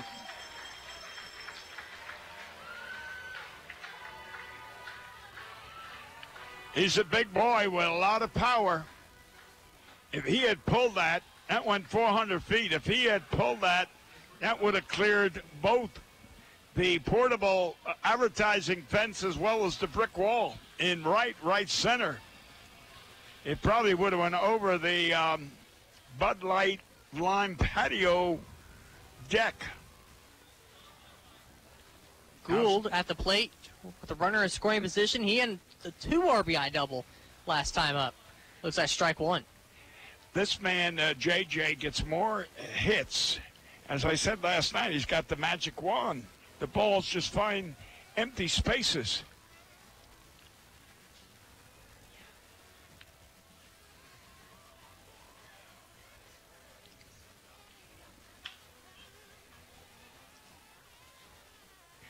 As that one fouled off first base side, 0-2.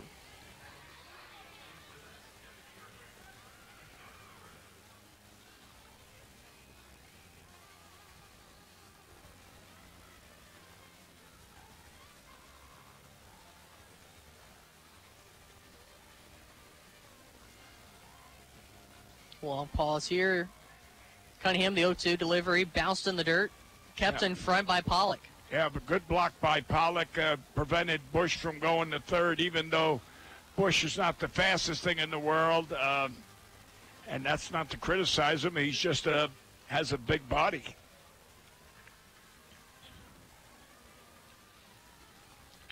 What is he? 6'6", 275 pounds. As Gould rather took a moment to kind of restrap the gloves a little bit. Now he steps back in.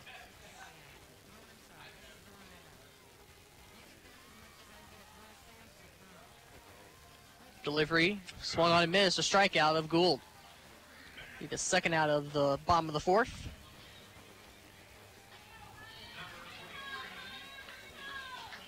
So now Hunter Colin will bat from the 9 spot. Bush still at second base. Well, you were at the game the other night, I believe, when Hunter bunted and an RBI and Jeff Gardner scored on the bunt. Was that? You recall what I'm talking about? He bunted and a run scored. Over the weekend at Normal? Yeah. Yeah. Yeah. I mean, how is that possible? I mean, was there 2 outs and caught everybody off guard, so a runner on third scores easily?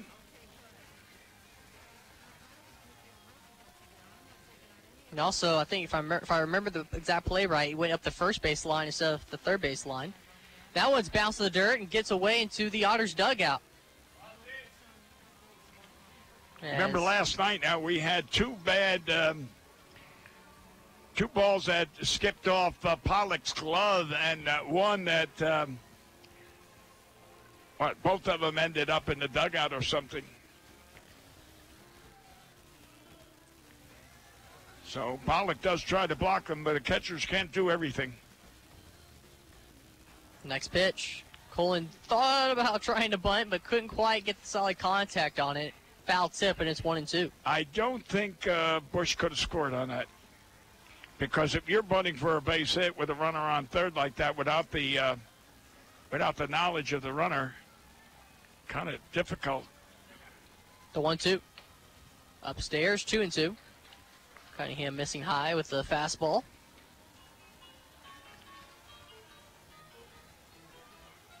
Well, Otterville's a little quiet right now. Situation, 2 outs. Is that one in on the hands, fought off, Oh! and drops for a foul ball as Euro went to a slide. Unnecessarily. Yeah, I don't know if he thought he was closer to that fencing on the dugout or what. But I know. Well, whatever you say is overshot correct. it a little bit anyway. Yeah, but if he didn't slide, that was an ordinary fly ball that he should have had. But, you know, they all want to play the theater of being, of course, we're not on TV, although we are. People can see us with that video. Another one spoiled by Colin on the 2-2. You know, you see so many ball players in the outfield slide on regular fly balls that there's no need for it, but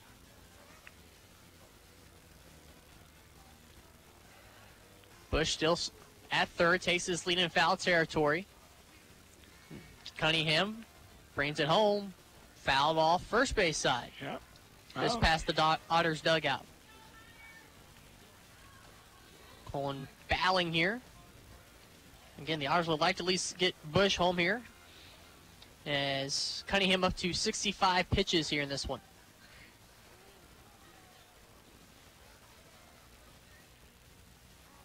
Looks like he shakes off. Now he agrees with Pollock.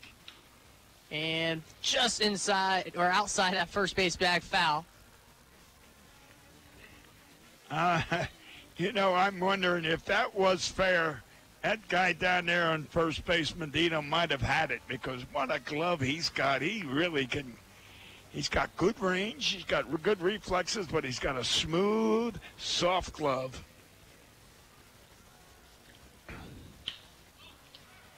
Lifted out on the 2-2 once again toward left center. Harris takes charge from center field, and he'll haul it in for out number 3 as the Otters strand a runner going to the 5th. 7-3 lead for Washington from Bosse Field. This is Otters Baseball, WUEV 91.5 FM, the Otters Digital Network. No matter how large or small your digging project may be, no matter how urban or rural, you must always call 811 before any digging project. 811 is our national one-call number, alerting your local utility companies to come out and mark any lines they have near your dig site. So before you do this or this, make sure you do this. For digging projects big or small, make the call to 811. Brought to you by Indiana 811. The Evansville Otters would like to thank the Evansville Courier and Press for their support and coverage of Otters baseball. The Evansville Courier and Press provides news, sports, and weather coverage to the tri-state, both in a print and online edition. The Evansville Courier and Press can be found online at courierandpress.com, as well as on Facebook, Twitter, Instagram, and Pinterest. The Evansville Courier and Press, a member of the Journal Media Group. GD Ritzy's is a proud supporter of Evansville Otters baseball. GD Ritzy's menu features hamburgers, grilled chicken sandwiches, old-fashioned peanut butter and jelly, and ice cream. With 3 Evansville locations: west at 4810 University Drive, on the north side at 4320 North 1st Avenue, and on the east side at 601 North Green River Road. GD Ritzy's is open from 10 a.m. to 10:30 p.m. Sunday through Thursday, and 10 a.m. to 11 p.m. on Friday and Saturday. GD Ritzy's, a proud supporter of the Evansville Otters. 91.5 WUEV Evansville.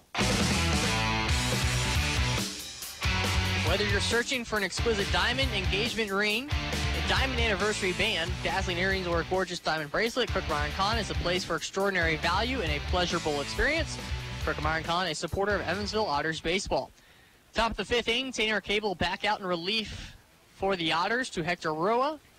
Inside for ball 1 as for Beardsley, his final line tonight, 3 2/3, 6 hits, 7 runs, 4 walks, 5 strikeouts. As that one's up the middle for a hit. On the 1-0 from Cable to Roa. And struck out the first 2 times, and now we've got Mr. I'm not going to say it. Carter, anyways, his first name. McEachern. Runner at first now. Short lead. Strike called on the first pitch from Tanner Cable. Now,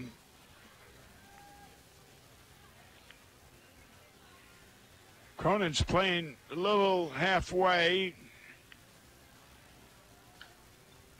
Fouled off at home plate, 0-2. He reminds me so much of Josh Allen insofar as he's got great coverage. He's a good hustler. That's the thing that impressed me the most was how he ran down into left or right field and chased a lot of fly balls. Ooh. As this one's a hit toward right field corner. Gardner able to field this one pretty cleanly, get it back in as Roa ends up at third, but it's first and third, no one out. That's his 3rd hit of the night.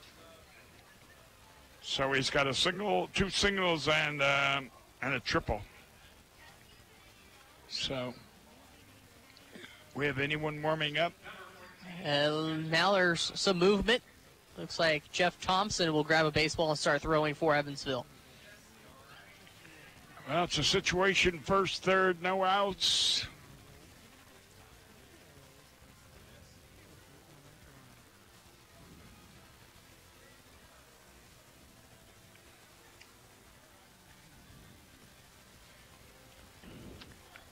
Otter fans are a little quiet now, as well as us.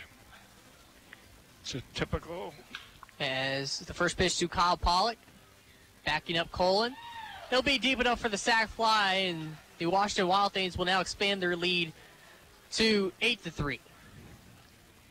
Again, he just slapped at that ball. That's the third Washington player that has slapped that ball that all went to center field. One went for a base hit, and that was Medina, and the other were caught, but just slapping at the ball rather than swinging hard.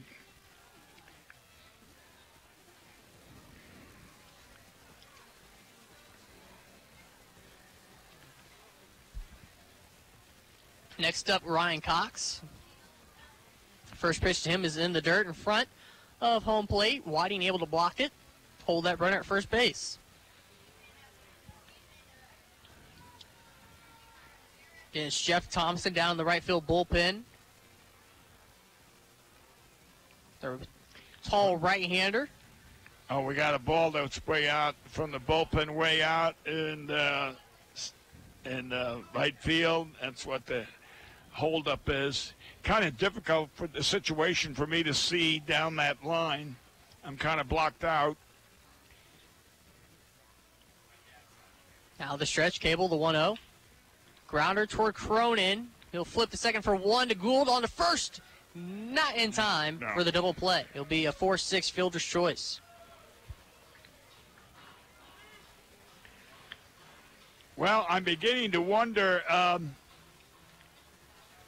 again, if David Cronin had chased the runner who probably would have stopped and gotten the run down, there would have been an out at second, but not not the double play. So it's just one of those unfortunate things. The Otters couldn't execute the double play. First pitch next to Simmons. Called a strike at the knees, 0-1. Simmons has grounded out and struck out here tonight. Back-to-back nights for him as the DH. Finished the regular season with a 380 average. I guess you were saying relatively limited time in games played compared to Kyle Pollock, the other catcher on the roster. Yeah. So he fouls that one back. Count 0-2.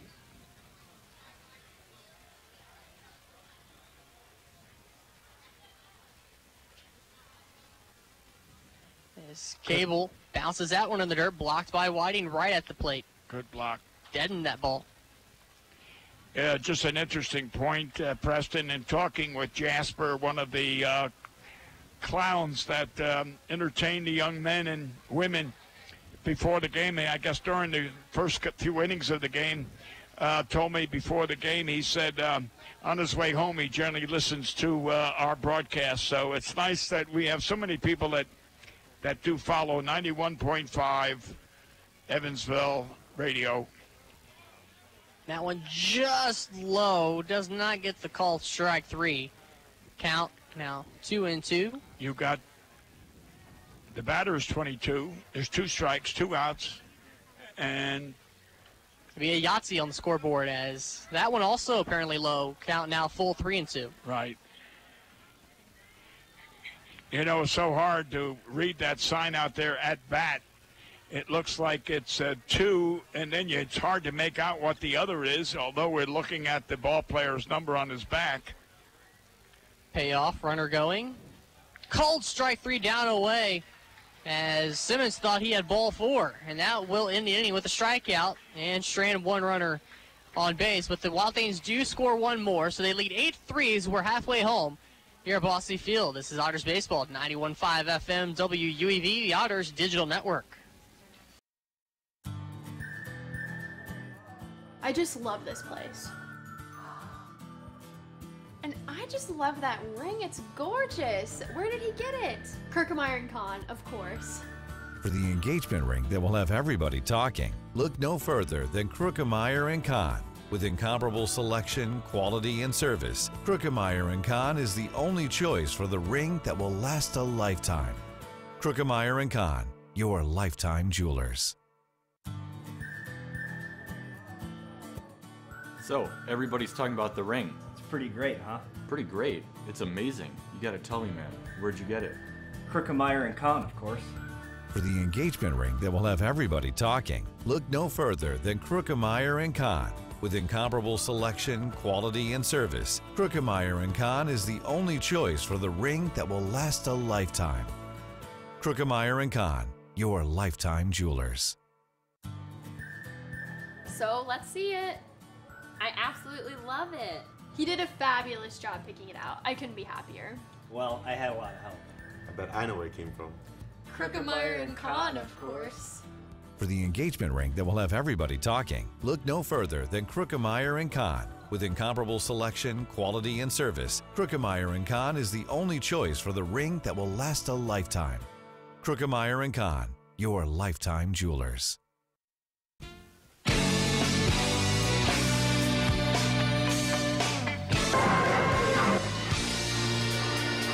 We're coming back here in the bottom of the fifth inning, an 8-3 game in favor of Washington, who also lead the series in the FLDS 1-0.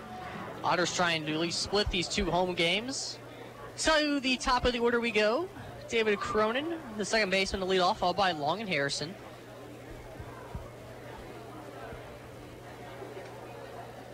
Bill McCune, Preston Linebacker here with you on the Otters Digital Network, powered by Krookemeyer & Kahn, as well as WUEV 91.5. First pitch from Cronin, grounder to short, and the out is made at first base. Ryan Long will come up next. Next game will be Friday from Washington, Wild Things Park. 6:05 Central Time start. I'll be with the team, bringing you the broadcast here on WUEV 91.5 FM. That would be a 7 at their at the Eastern time, but 6 our time. Yeah. That is correct. Long looks at ball one high, as Friday will be a 6:05 Central, as well as Saturday, game 4, if needed, and then Sunday would be a 4:35 Central Time start. Okay. 2-0 as that one goes below the knees. The ballpark is right off Interstate 70. You pass it all the time, and it's a small but beautiful stadium. Long taking 2-0 all the way as well, 3-0 with one out. Long maybe looking for back-to-back walks here in his last 2 plate appearances. He'll look at strike one all the way, taking 3-1.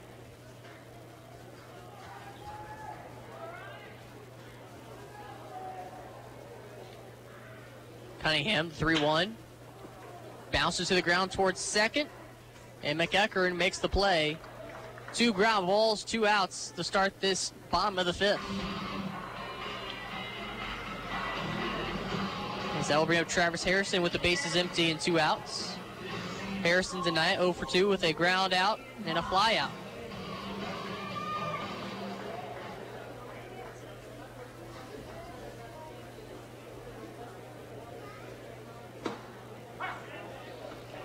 You know, last night you had Ryan Long and Travis and Jeff Gardner. That's your big 3 on this team for home runs and RBIs. And Gardner was the only one that had 2 hits last night. And so far tonight, Gardner's got the only hit tonight. That's what's hurting the Otters.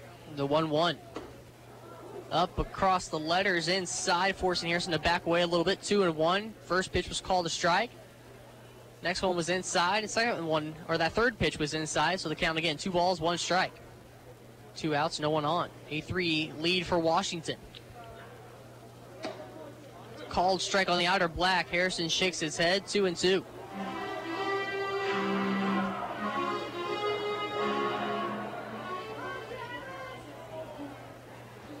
Cunningham holds the glove above the belt, out of the windup.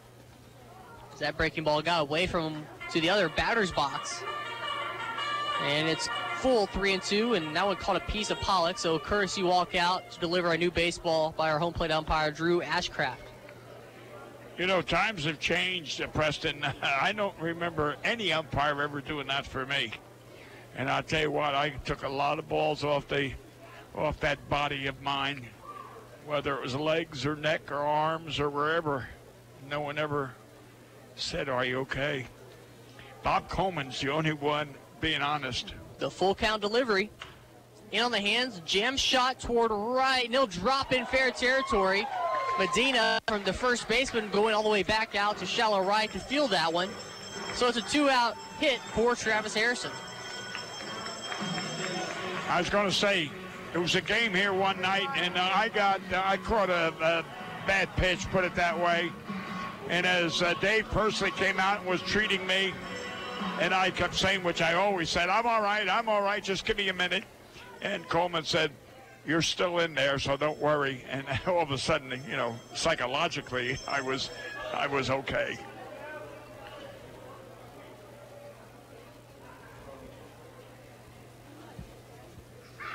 Out of the stretch, runner at first, Cunningham to Gardner out the plate.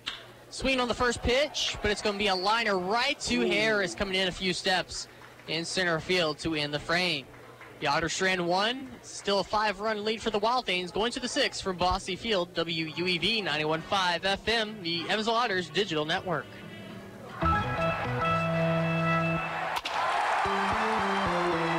Hi, this is Joe Townsend from JMT Restoration. We are proud to be a sponsor of the 2016 Frontier Champion Evansville Otters. If you ever have a mold or water restoration issue in your home or business, give us a call at 812-205-5384. JMT Restoration Service, where professional work meets affordable pricing. Remember, go Otters! This Evansville Otters broadcast is made possible through support from New Image Travel. New Image Travel provides motor coach charter service to the United States and Canada with pickup within a 150-mile radius of Evansville. A full list of New Image Travel's offerings can be found online at newimagecharter.com. New Image Travel can be reached toll-free at 1-800-432-6213. New Image Travel, a proud supporter of Evansville Otters baseball. The Tri-State Area Marathon service stations are proud supporters of the Evansville Otters. Marathon has over 5,100 Marathon-branded stations nationwide, and a full list of area Marathon stations and a list of daily gas prices are available online at myMarathonStation.com.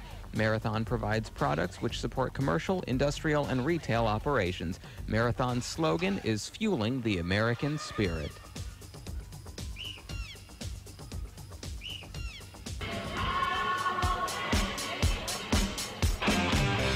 Thunderbolt Pass Golf Course has the best golf rates in town, now offering 18 holes with a cart for just $18. Don't forget the $1 drafts and $5 pitchers of ice cold beer.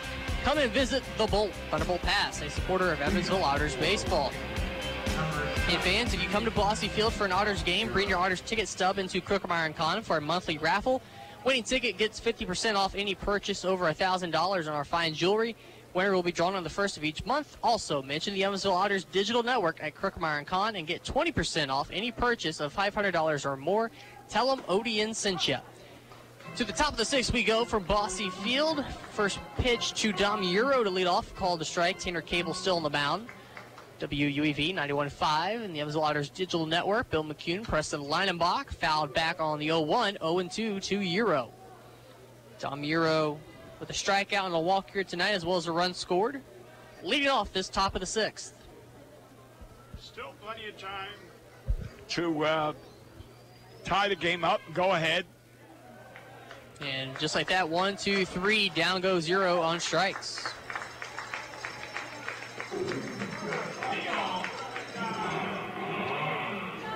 Back to the top of the order, number 4, center fielder James Harris.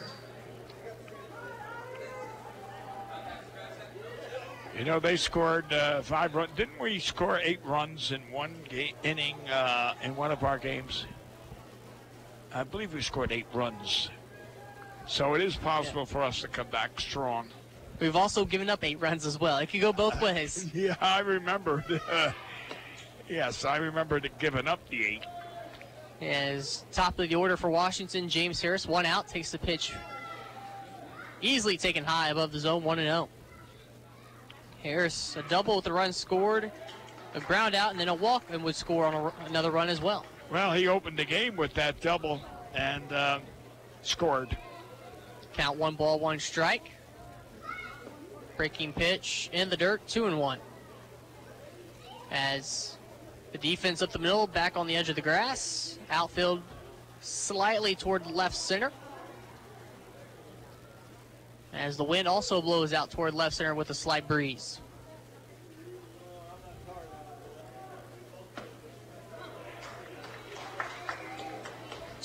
Two into the count. Strike against Harris.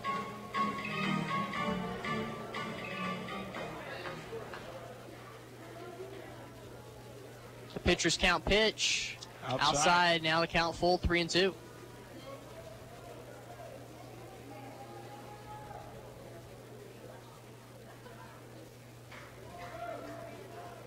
See if Cable can find his out pitch and put away Harris. Fly ball deep toward right as Gardner keeps going back and stumbled a little bit there right at the track. Makes the catch though, and there's out number 2 on the fly ball. Stumbled, but able to just reach over enough to his left to make that play. Yeah, you said he stumbled, and I agree with you. It's basically right where the grass meets the dirt. Yeah, there was something, although he made the catch. Again, he is fine, and you heard the commissioner even comment what a great ball player he is. So it's nice when other people recognize Otter ball players as being outstanding. Rowan Collins. But as you said, he's been here 3 years. I think this is... Sharp grounder past the diving Cronin in the right field off the bat of Collins on the 1-0 pitch.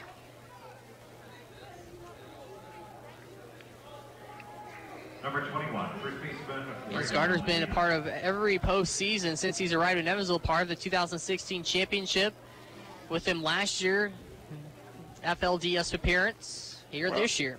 Well, according to me now, unless I'm wrong, there's a possibility he could be back again next year. 26, I mean, I know my math, I'm doing something wrong. I would say he's, am I looking at the wrong one? No, Gardner, all right, 90. As Medina swings at a bad pitch in the dirt, 0-1.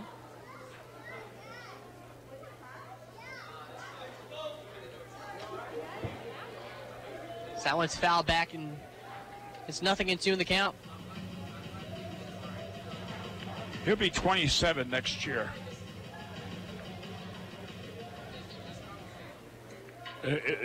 Jeff Gardner would be 27 next year, which makes him eligible to play.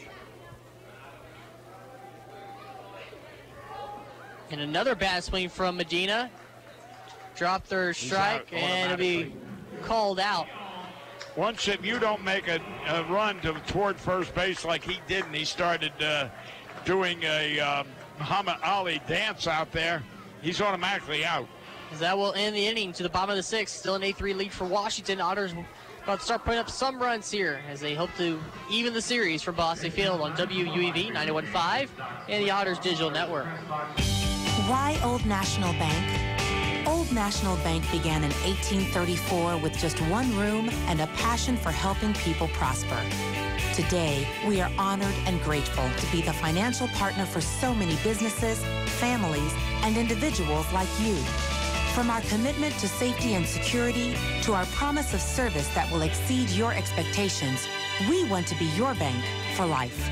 Old National Bank, member FDIC. The Evansville Otters would like to thank Sinorama Evansville for their support this season. Sinorama Evansville is a multi-application supplier of custom-made signs, banners, and decals in the tri-state. Located at 1300 North Royal Avenue in Evansville, Sinorama is open 8 a.m. to 5 p.m. Monday through Friday. They can be reached by phone at 812-477-7763 and can be found online at sinorama.com/in-Evansville. Sinorama Evansville, a proud supporter of Evansville Otters baseball.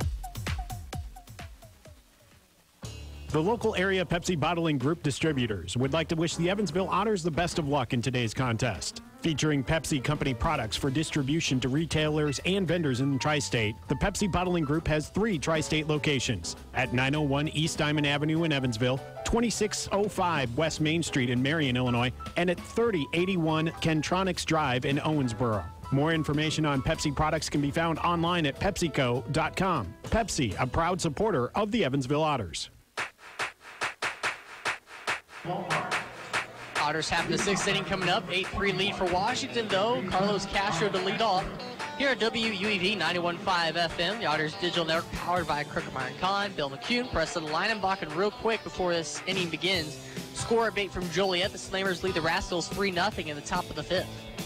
Yeah, and Castro's the batter. He's 2 for 2, and he got that base hit to right field, but we had the runner trying to advance home, thrown out by at least 5 feet.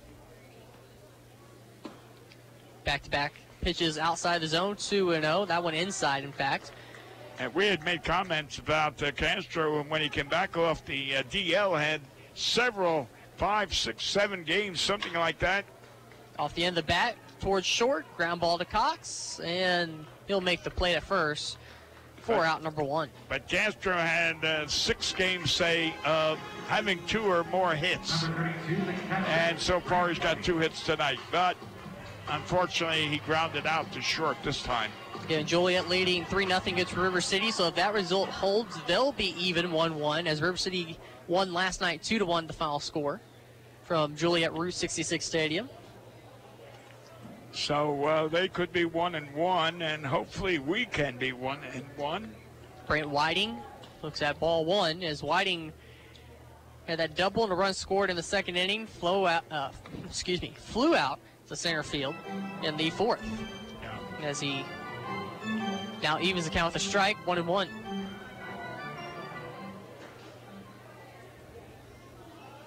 Cunningham bounces 1, 2-1, blocked by Pollock, even though no one's on base.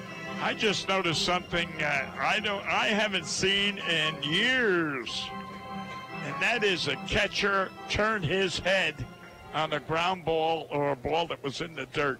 That used to be so common, and he used to say, "Don't turn your head." Inside out swing, opposite field to left, a high fly ball. In fact, Collins barely had to move. Right underneath it for out number 2. Yeah, catchers used to get hit in the head, in the ear, because they would turn their head on balls that were in the dirt. So he used to emphasize, hey, that's why you got a mask. Just keep your face down. And to see Pollock do it is unusual. So with 2 gone and no one on, Austin Bush for the 3rd at-bat of his night. First pitch swinging toward right. And ranging to his right, Roa. And he'll be right underneath that for the fly out. So it's a quick bottom of the 6th. Washington leads 8-3 to the 7th. We go from Bossy Field on WUEV 91.5 FM, the Otters Digital Network. Since 1994, Slays Restoration has been assisting Tri-State residents clean up and restore their properties after disasters of all kinds. Located at 2121 Cotter Avenue in Evansville, Slays Restoration offers assistance for water damage, fire and smoke damage, mold and biohazard mitigation, complete reconstruction, and much more. Slays Restoration can be reached toll-free 24 hours a day at 1-888-776-8555. It can also be found online at slaysrestoration.com. SRG Global, a Guardian company, would like to wish the Evansville Otters the best of luck in today's contest. Founded in 1932, SRG Global is one of the world's largest manufacturers of chrome-plated plastic parts for the automotive, commercial truck, and household appliance industry. Located locally at 601 North Congress Avenue in Evansville, SRG Global can be found online at srgglobal.com. They can also be reached in Evansville by phone at 812-477-6151. The Tin Fish Restaurant, located at 300 West Jennings Street in Newburgh, Indiana, is a proud supporter of Evansville Otters baseball. Independently owned and operated, the Tin Fish menu features salads and sandwiches, as well as seafood platters and combos, and seafood burritos, tacos, and burgers. The Tin Fish Restaurant is open 7 days a week from 11 a.m. to 8 p.m. It can be reached by phone at 812-490-7000. The Tin Fish Restaurant.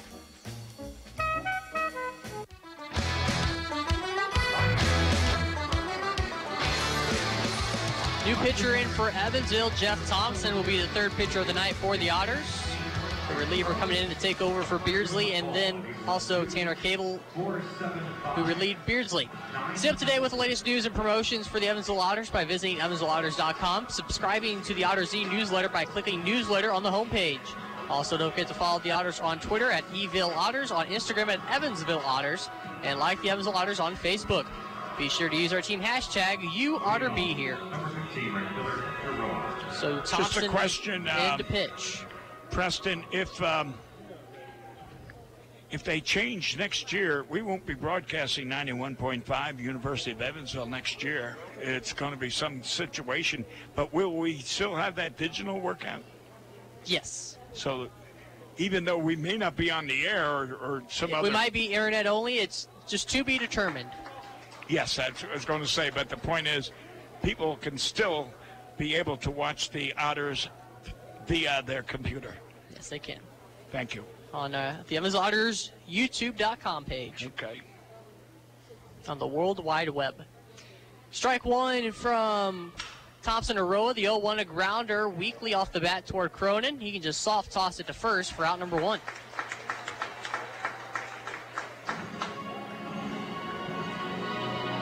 So the final numbers, again, Beardsley goes 3 2/3, 6 hits, 7 runs, 4 walks, 5 strikeouts. Cable in his relief outing, 2 1/3, 3 hits, 1 run, 4 strikeouts.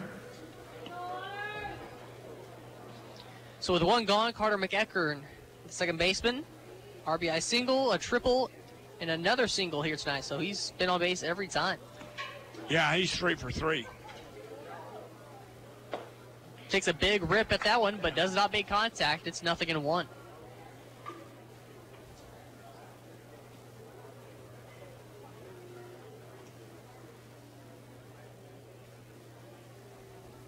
The stretch exclusively here for Thompson, the righty. Another fastball, another swing and a miss, 0-2. I think he's going for the home run now, Preston. I mean, those 2 cuts were from the bottom of the floor up.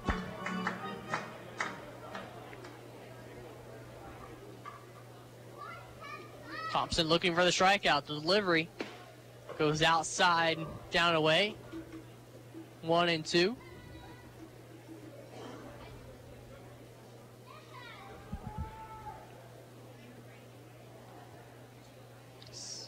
The defense up the middle on the edge of the grass. Gould and Cronin. As Thompson wheels and deals. Deep fly ball to center. Colin made the catch on the full run, leaping up at the last second. Well, he misjudged it. If you notice, he ran in on that fly ball and then realized it was over his head, and then he put it in overdrive and ran back as hard as he could and reached up and made a sensational catch. But, you know, Hunter is... If anyone on this team can misjudge a ball and still make the play, it's going to be Hunter Colin with that speed that he can just recover quickly like that. Yes, and I think he's done it several times lately. In fact, we wondered, if you recall, back in the series with River City or wherever it was, that Jeff Gardner went into center field to make some catches. 1-0 with the count with Pollock at the plate. Also a pair of RBIs for him tonight. Fouls one over the rooftop, 1-1, as Pollock with an RBI single in the first, a walk and a run scored in the fourth, and then a sac fly RBI in the fifth. 39th birthday to Rhonda Kavanaugh. Happy 39th birthday to Rhonda Kavanaugh. There we go.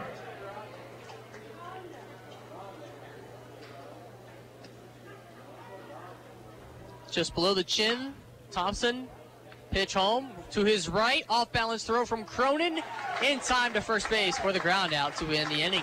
It's time to stretch from Bossy Field. The Wild Things lead the Otters 8-3 here on WUEV 91.5.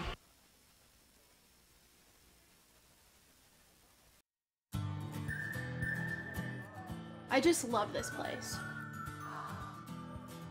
And I just love that ring. It's gorgeous. Where did he get it? Kirkemeyer & Kahn, of course. For the engagement ring that will have everybody talking, look no further than Kirkemeyer & Kahn. With incomparable selection, quality, and service, Krukemeyer & Kahn is the only choice for the ring that will last a lifetime. Krukemeyer & Kahn, your lifetime jewelers.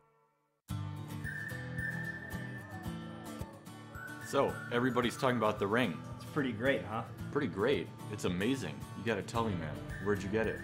Krukemeyer & Kahn, of course. For the engagement ring that will have everybody talking, look no further than Krukemeyer & Kahn. With incomparable selection, quality, and service, Krukemeyer & Kahn is the only choice for the ring that will last a lifetime. Krukemeyer & Kahn, your lifetime jewelers. So let's see it. I absolutely love it. He did a fabulous job picking it out. I couldn't be happier. Well, I had a lot of help. I bet I know where it came from. Krukemeyer & Kahn, of course. For the engagement ring that will have everybody talking, look no further than Krukemeyer & Kahn. With incomparable selection, quality, and service, Krukemeyer & Kahn is the only choice for the ring that will last a lifetime. Krukemeyer & Kahn, your lifetime jewelers.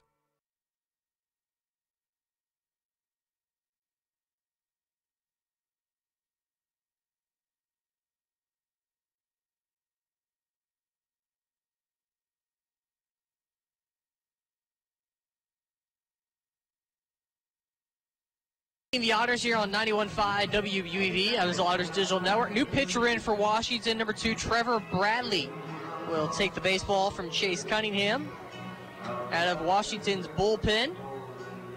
Trevor Bradley, the new pitcher for the Wild Things, as J.J. Gould will lead off for Evansville.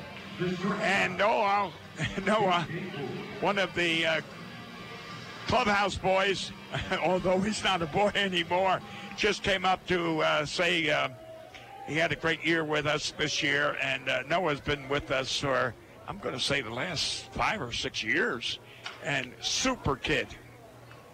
Weak tapper back to Bradley, spins and throws, on to first. Quickly, Gould is retired. You know, it's great when you have friends here, Preston, when they come up to say hello and, you know, wish us, and he said he'll be back next year, so I'll be looking forward to it. I hope you're back, and I hope I'm back.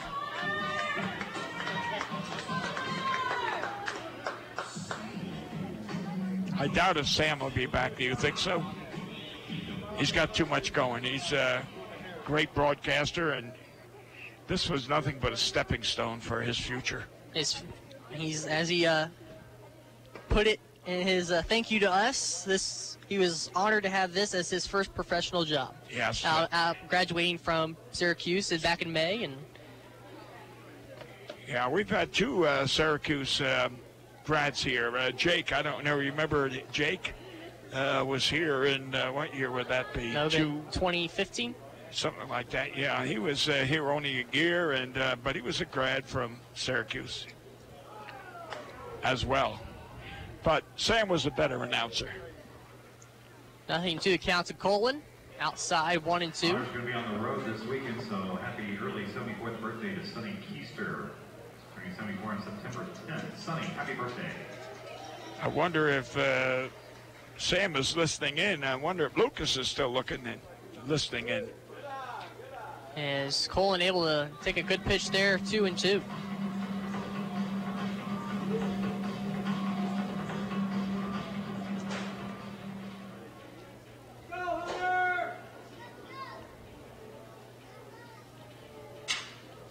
And that one broke the handle on the bat.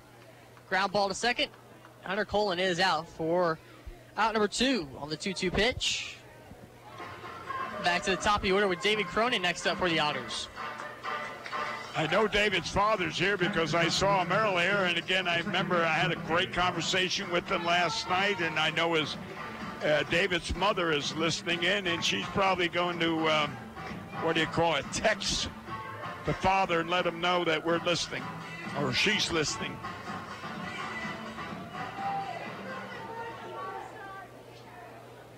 David Cronin at the plate, 0 for 3 tonight. All ground outs. Down inside for the high socks that David Cronin has on tonight, and it's 1-0. You know, it's so nice that David's father is here to watch him. Ryan Long's father's been here. Gardner's father's been here. Fouled away, 1-1. Tyler's father, Beersley, was here, and it's so nice to have those fathers and mothers and grandmothers come to support their sons. You know, I spent 7 years in professional baseball playing, and my father saw me play one game. That one inside belt tie to Cronin, 2-1. And that was on his way to Florida. He was going to buy a business down in Florida, and he stopped off to see me.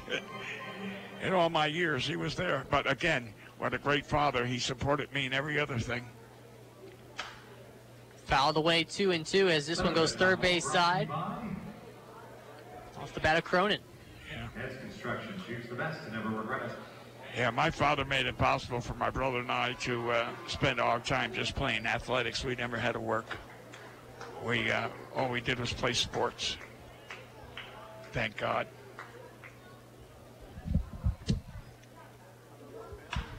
Base hit. Going to drop. Nope. Hung up there. Yeah, the fly ball that did hung up just long enough for Collins to make a play on it, and that will end the inning. Through 7, Washington still leads the Otters 8-3. We're on to the 8th from Bosse Field. Game 2 of the FLDS on 91.5 WUEV, the Otters Digital Network.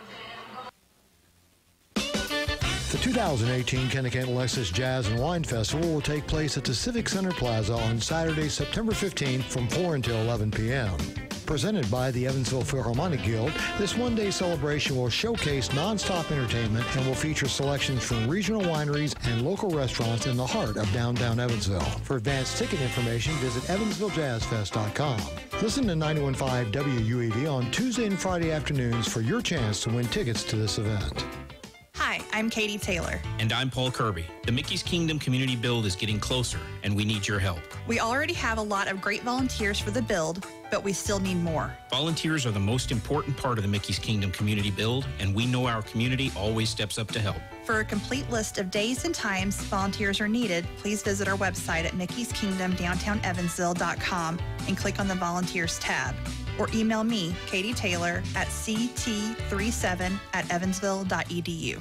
Injuries are inevitable. It doesn't matter if you're playing baseball, walking the dog, or falling from a ladder. Injuries happen. When they do, Tri-State Orthopedics offers treatment for sprains, strains, and fractures by medical specialists.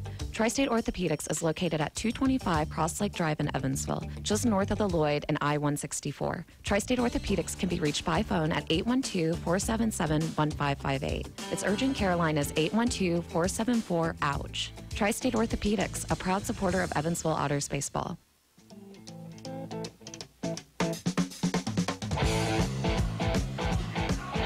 In 8-3 the score from Bosse Field. The Otters looking to keep that deficit at 5 here in the top of the 8th. Jeff Thompson will remain on the mound for Evansville, the third pitcher of the night for the Otters. WUEV 91.5, the Evansville Otters Digital Network, presented by Krickermeyer & Kahn. Bill McCune, Preston Leinenbach here with you on tonight's call. First pitch to Ryan Cox to lead off the inning. Down and in toward the shoot tops, 1-0. Is anyone else going to Washington with you?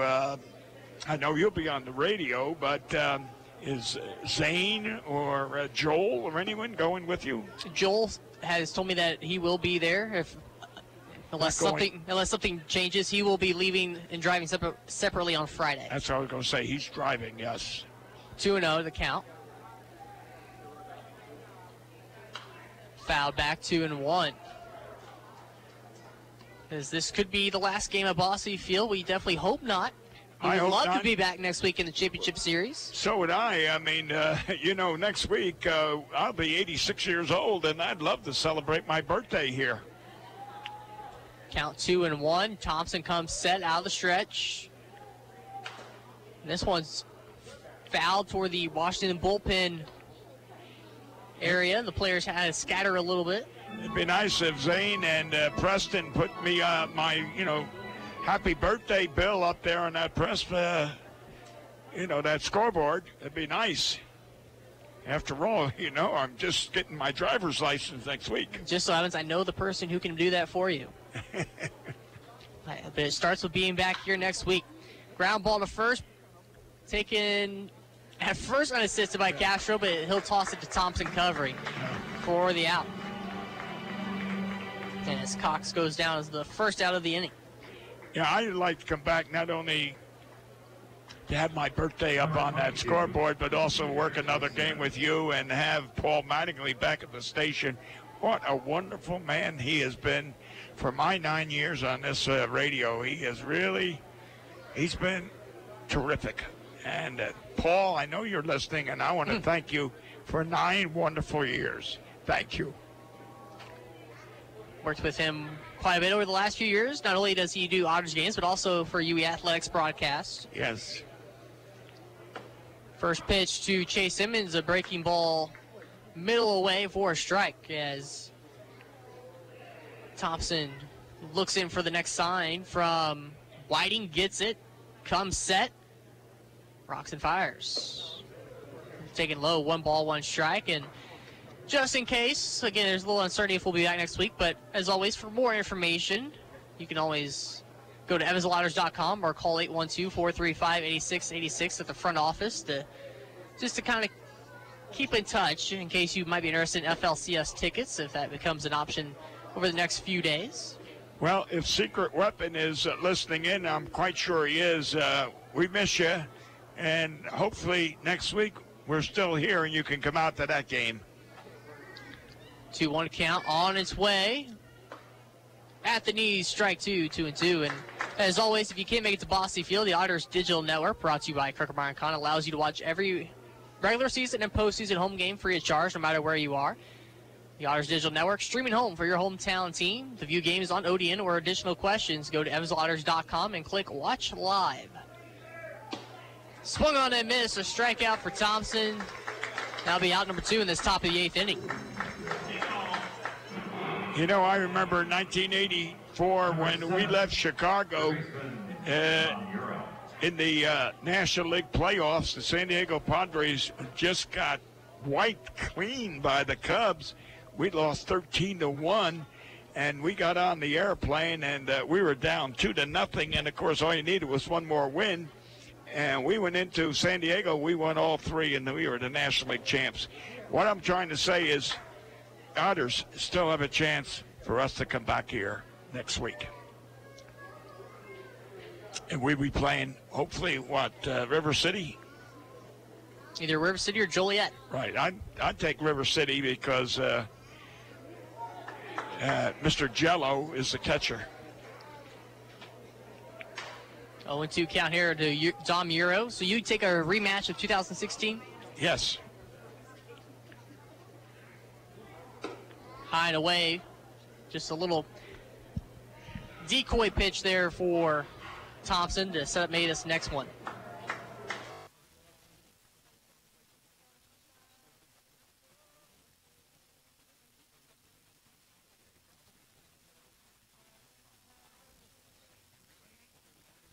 Final 2 outs of the top of the 8th from Thompson.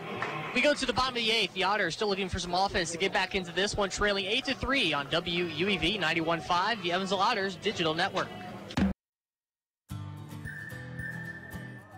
I just love this place. And I just love that ring. It's gorgeous. Where did he get it? Kirkmeyer & Kahn, of course. For the engagement ring that will have everybody talking, look no further than Crookmeyer & Kahn. With incomparable selection, quality, and service, Crookmeyer & Kahn is the only choice for the ring that will last a lifetime. Crookmeyer & Kahn, your lifetime jewelers. So, everybody's talking about the ring. It's pretty great, huh? Pretty great. It's amazing. You gotta tell me, man. Where'd you get it? Crookmeyer & Kahn, of course.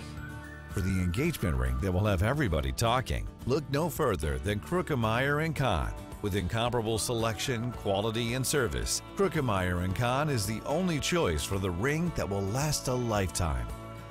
Crookmeyer & Kahn, your lifetime jewelers. So let's see it. I absolutely love it. He did a fabulous job picking it out. I couldn't be happier. Well, I had a lot of help. I bet I know where it came from. Crookmeyer & Kahn, of course. For the engagement ring that will have everybody talking, look no further than Crookmeyer & Kahn. With incomparable selection, quality, and service, Crookmeyer & Kahn is the only choice for the ring that will last a lifetime. Crookmeyer & Kahn, your lifetime jewelers.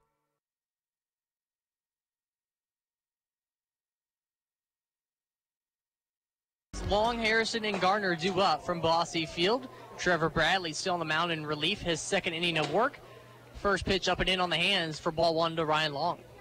Had a little mustard on that pitch.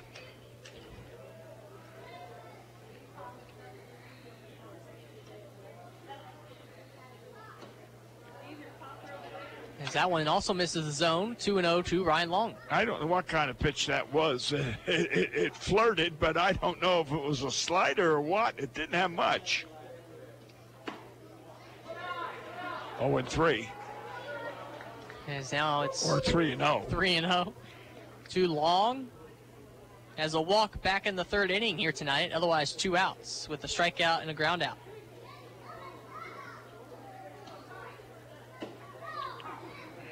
There's strike one, taking all the way.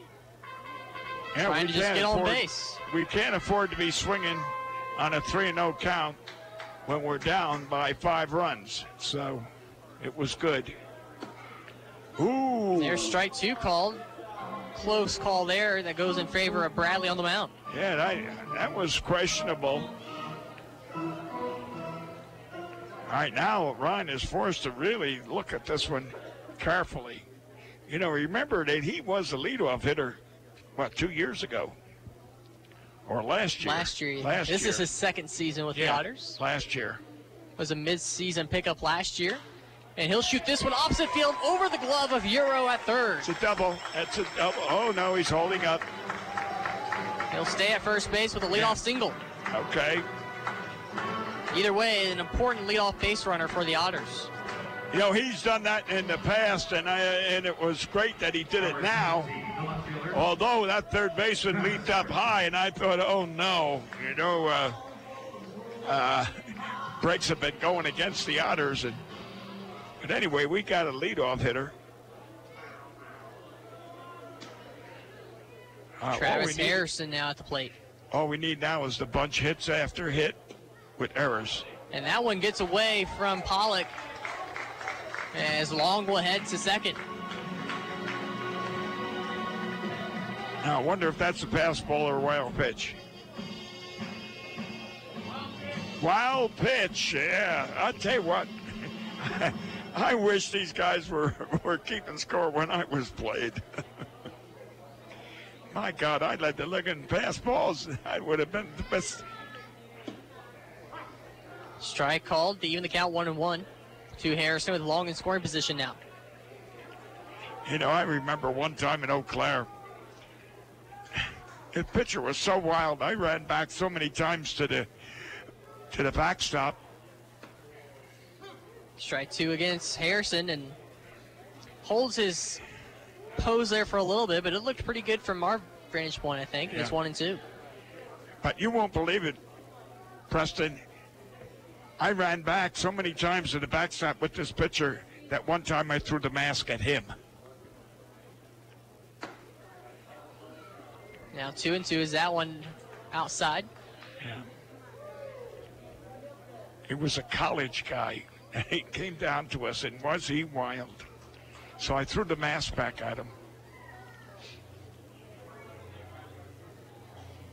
Long look in here by Bradley. 2-2 count. Runner at second. No one out. Slider high and away, and it's 3-2.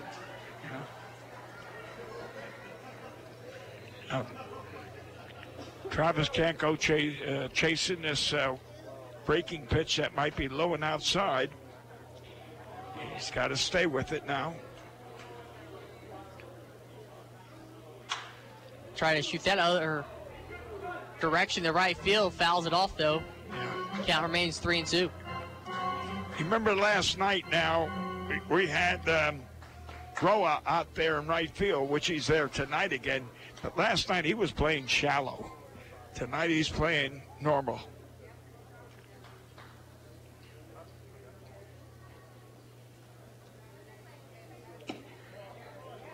And it's another walk on the night for the Otters. This time to Travis Harrison. First and second, no one out.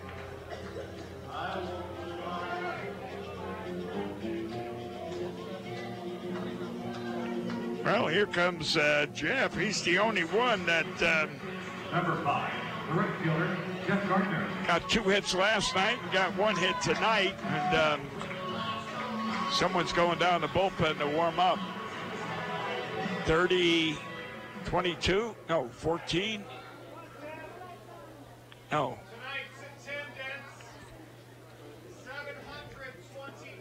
Wow. Jeff Garner at the plate. Looks at strike 1, just above the knees, down and inside the fastball from Bradley. Yeah, and the center fielder's shading to right, leaving a big gap there in left center. Ground ball towards second. That'll move the base runners up a base to second and third on the ground ball out from Gardner. Try to find that hole, but good range there for McEachern to get over and make the play on a ball that didn't really have a lot of speed to it. The first baseman, Carlos Castro.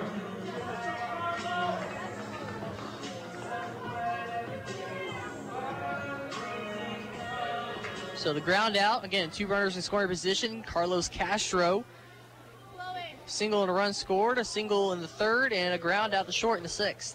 His line for tonight. So that ground ball does take away the double play possibility, at least the convenient way of doing it. Oh, no. As that slider was all the way to the other side of the batter's box, but swung on and missed by Carlos Castro. He had made up his mind he was going to swing before. That pitcher threw it. That was so far out. It's unbelievable. And he knew it because he went through slow motion on that swing. You know, you can't go up there thinking that it's going to be a fastball down the middle and make up your mind you're swinging before the pitcher releases it. So that one hung over the plate a little bit, but it's off the end of the bat for a fly ball to center. Harris underneath it throws to the cutoff at short and Cox. So it's a sac fly RBI for Castro as Long tags up and scores from third. Well, we'll take the run. It just shortens the deficit. It's what, 8-4 now, and if Brent could bring in this run here, make it 8-5. Number 32, the catcher, Brent White. As Garrett Harris is throwing in the Evansville bullpen. It looks like Jake Eaton throwing in the Washington bullpen as Brent Whiting comes to the plate with an RBI double and 2 flyouts tonight. Inside out swing on the hands, foul ball, 0-1. It's Harrison at second base.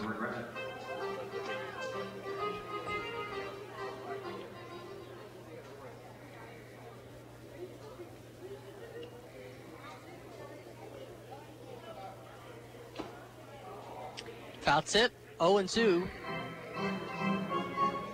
To Whiting. Jenny makes good contact, but he's got to swing at strikes. Last night he swung at one that was so far out. It was unbelievable. He knew he was wrong, but he generally makes contact. In fact, I think Mr. Medina at first has robbed him of several hits.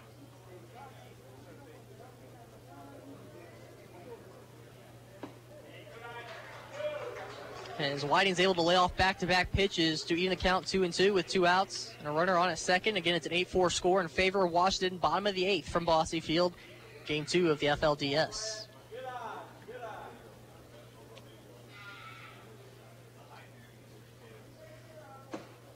And able to lay off that breaking ball that tried to find its way back toward the top of the zone. That came in. That was close. But payoff. As Whiting sends a fly ball to right. This time, can he get enough? He does not, as that one's caught right in front of the fencing in right field by Roa. Yeah. That's twice where we thought Whiting might quite get that home run, but just not enough that time. I tell you what, if that was last night with Roa playing short, it would have been a base hit. The Otters do score 1. They trail by 4 to the 9th from Bossy Field. Washington 8-4 over Evansville. 91.5 WUEV, the Otters Digital Network.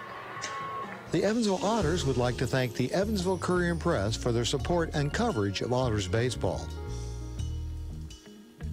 The Evansville Courier and Press provides news, sports, and weather coverage to the Tri-State, both in a print and online edition. The Evansville Courier and Press can be found online at courierandpress.com, as well as on Facebook, Twitter, Instagram, and Pinterest. The Evansville Courier and Press, a member of the Journal Media Group. Heritage Federal Credit Union has 7 full-service branches in both Evansville and Newburgh, serving more than 38,000 members. Membership is open to anyone who lives, works, worships, or attends school in Vandenberg or Warwick County. Heritage Federal Credit Union offers mortgage and consumer loans, checking and savings accounts, as well as online banking for members. Heritage Federal Credit Union can be reached toll-free by phone at 1-800-858-1693. It can also be found online at hfcu.info. GD Ritzy's is a proud supporter of Evansville Otters baseball. GD Ritzy's menu features hamburgers, grilled chicken sandwiches, old-fashioned peanut butter and jelly, and ice cream. With 3 Evansville locations: west at 4810 University Drive, on the north side at 4320 North 1st Avenue, and on the east side at 601 North Green River Road. GD Ritzy's is open from 10 a.m. to 10:30 p.m. Sunday through Thursday, and 10 a.m. to 11 p.m. on Friday and Saturday. GD Ritzy's, a proud supporter of the Evansville Otters. You're listening to exclusive coverage of Evansville Otters baseball on 91.5 FM WUEV Evansville.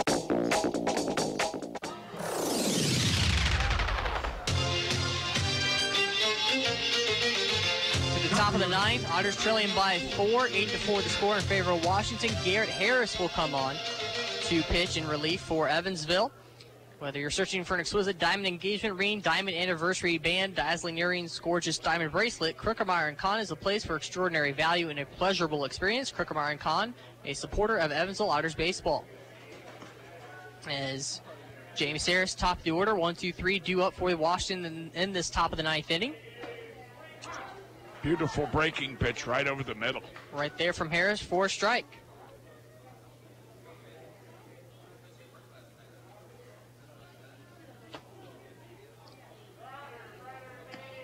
Out of the stretch, Harris pitching on back-to-back nights. Strike 2. Did go around, says our home plate umpire, and it's 0-2. Last night, Harris in his outing only threw 19 pitches, so good to go here again tonight.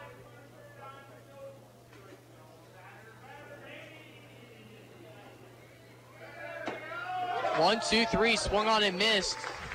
1 out as Harris strikes out swinging.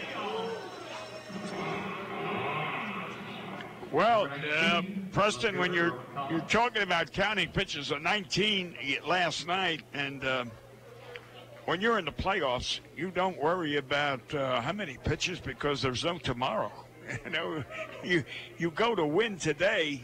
You don't worry about tomorrow because there may not be a tomorrow. As Collins looks at strike 1. Chavarria probably unavailable tonight, though, through 44 pitches. I don't know how stretched out he is, but as that one's fouled back to the netting, 0-2. I don't recall. I don't know if you recalled Jack Armstrong pitched with Cincinnati, was the Rookie of the Year. He was pitching for Rider College. So that one is fouled off, 0-2 still. And they were in South Carolina in the NCAA, tournament. And the manager or the owner or the college coach decided, well, he was going to save Jack. So he didn't start the first game. And it was a double elimination, of course. Well, needless to say, Ryder lost the first game. They lost the second game. And they went home instead of starting Jack Armstrong and winning the first game. He was already counting his chickens that he had hatched and therefore was, going to close it out on the second game. And unfortunately, it didn't work out that way. You play today. You don't play for tomorrow.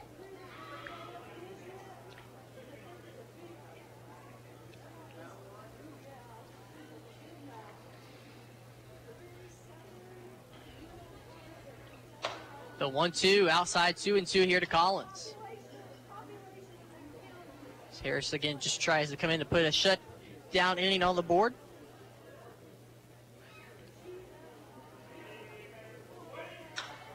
It's Collins. Slapped it again. Slapped it, but right to Hunter Colin in center field for out number 2. That's the third batter or fourth batter I've seen just slap at the ball and hit fly balls to center field. One was a base hit, and that was by Medina, and the others have been just soft flies out there. So that brings up Raydale Medina. Hector Roa stands on deck if the inning is extended. First pitch. Right at the knees for a strike. Pumping home the fastball with a little bit of velocity on that one.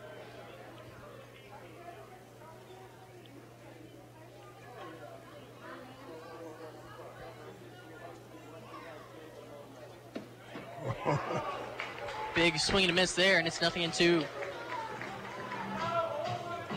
know, this guy's, what was his batting average coming into tonight? 269? He's batting third.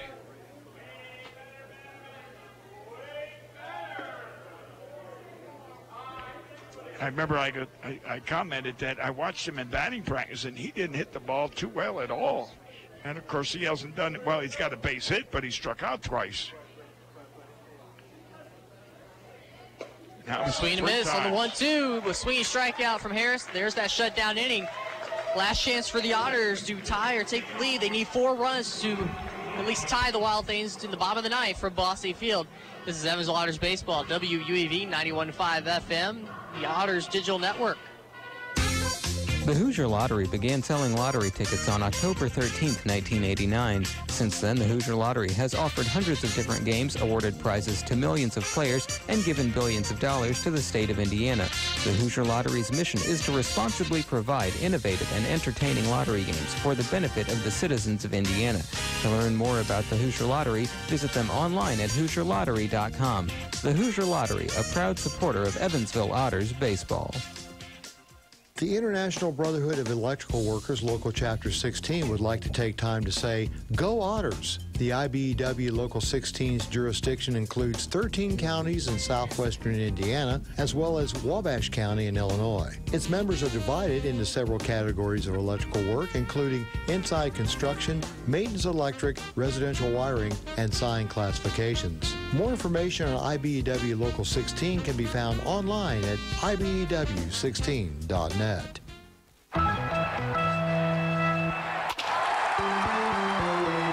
Hi, this is Joe Townsend from JMT Restoration. We are proud to be a sponsor of the 2016 Frontier Champion Evansville Otters. If you ever have a mold or water restoration issue in your home or business, give us a call at 812-205-5384.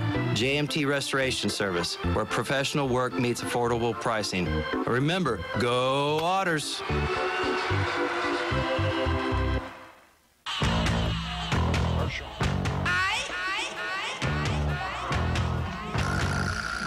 Going to the bottom of the ninth inning for Bossy Field. The Otters trailing by 4, 8-4. Zach Strecker comes on for Washington, the closer, to try to close this one out. He got the save last night. We'll try to do the same here again to finish off a foul score. Not quite a safe situation yet, but Washington risking no chances here, as they want to grab a 2-0 lead in the series heading back home to Washington this weekend. As it's Bush, Gould, and Colin due up. I'll tell you what, no disrespect to JJ, who's up next, but I would be pitch hitting for him. Up and in. Ball one. Is that one? JJ strikes out too much. I would be, I'd be putting a pitch hitter in. So that one came close to hitting Bush. Strecker out of the windup, the 1-0. Ripped into right field for a base hit for Austin Bush. Okay. You've got Tyler Hilson, been hitting the ball pretty good. But anyway, Andy's going with JJ. Number 31, the shortstop, JJ Gould. Interesting to see no pinch runner for the Otters. with Bush at first. Again, you like his bat, but he is a possibility for a double play, which would kill any chance of a comeback. Yeah. And there's a strike to Gould. I wouldn't be putting a pinch hitter in, a pinch runner in, because his run don't mean nothing, you know. So, and then you would lose your DH in case we tie it. Curveball in the dirt, 1-1. And even if he got a base hit, all right, so he goes to third base or maybe just second, but we can't afford to lose the DH if we go into extra innings.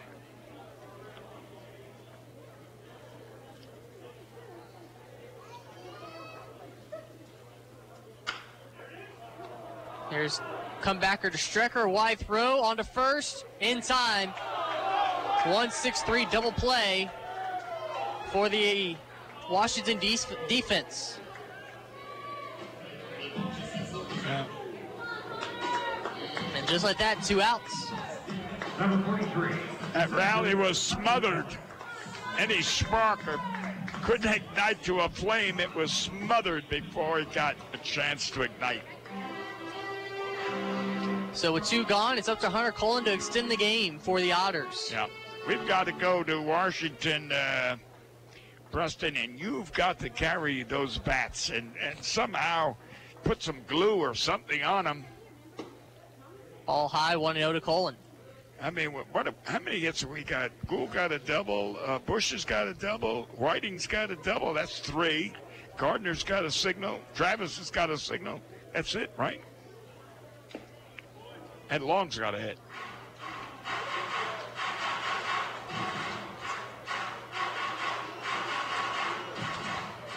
But we haven't bunched them that we could, score runs, except for JJ's blooper over first base in the first inning. Swing and miss, 1-2 to Cullen. Otters down to their final strike.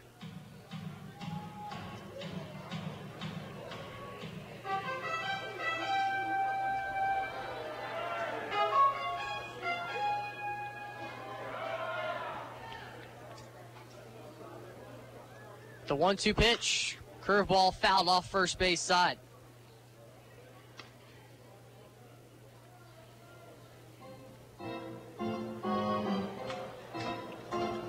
Count again, 1 ball, 2 strikes here to Cullen.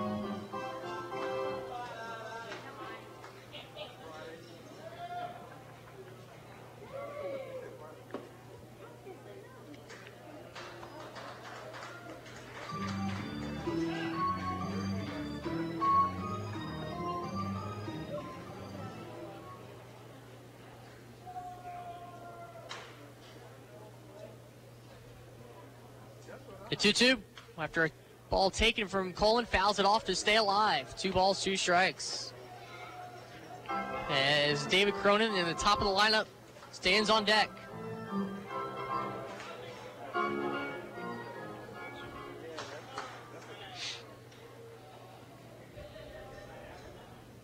Strecker, the 2-2 delivery, fouled away. Yeah. And that one stuck up into the netting.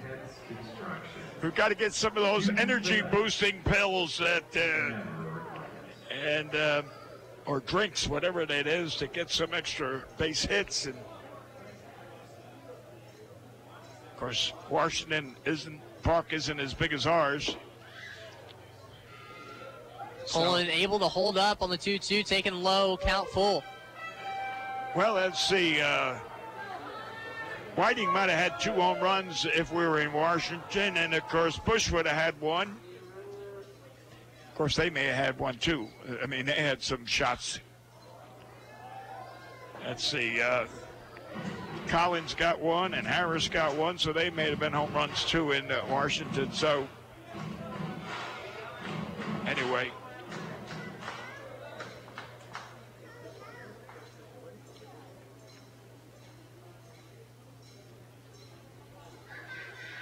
Strecker gets the swinging strike out of Cullen to end the game.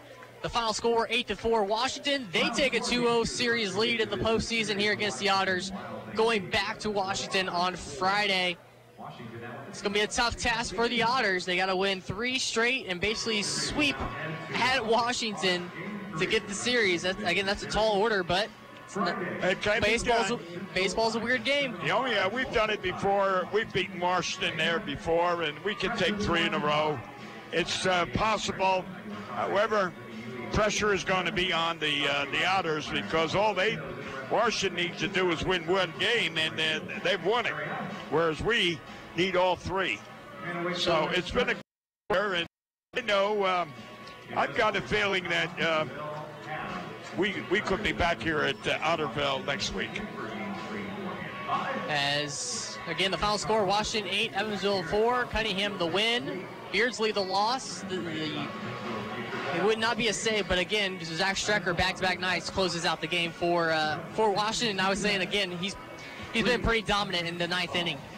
Yes, he has, and it's it's amazing that we end the game on strikeout. And well, last night actually we ended the game with a ground out. Bush grounded out, I believe, to second, and that's how the game ended. And hopefully we can be back here next week and continue our conversation. And I'm looking for my little girl to say goodbye to. And here she is, and this is a young lady that's been with us all year for the last couple of years. And sweetheart, have a good year, a winner, okay? All right, see you next year. I'll tell you what, it's the same fans that keep coming back year after year, and we're so grateful to them. And again, it was great working with you, Preston. It was a pleasure as always, and like I said, hopefully the Otters may come through with a 3-game sweep at Washington. We can maybe be back here next week at Ball City Field. As we'll step aside, take a break. We'll come back with the Evansville Otters postgame show and wrap this one up from Ball City Field on 91.5 FM WUEV, the Evansville Otters digital network powered by Crookmeyer and Kahn. Why Old National Bank?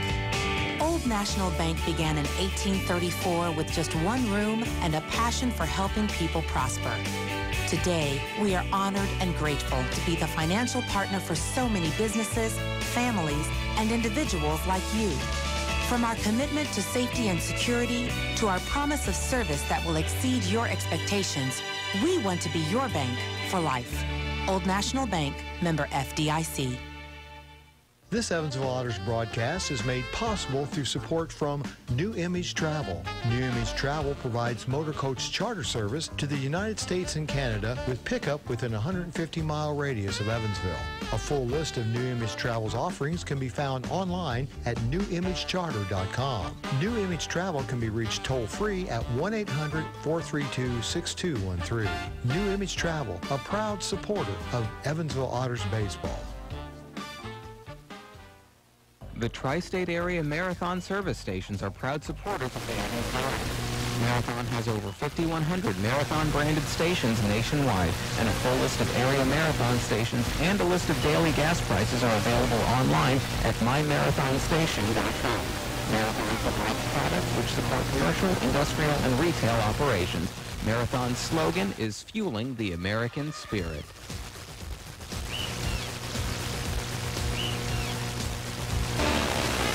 The Lincolnshire Front Porch Festival will take place on Sunday, September 30th at 3 p.m.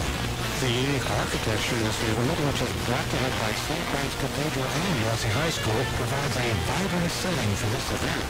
Local music will feature from the front porch of historic Lincolnshire with a variety of food vendors throughout the area. For more information, LincolnshirePorchFest@gmail.com or call 812-488-2878.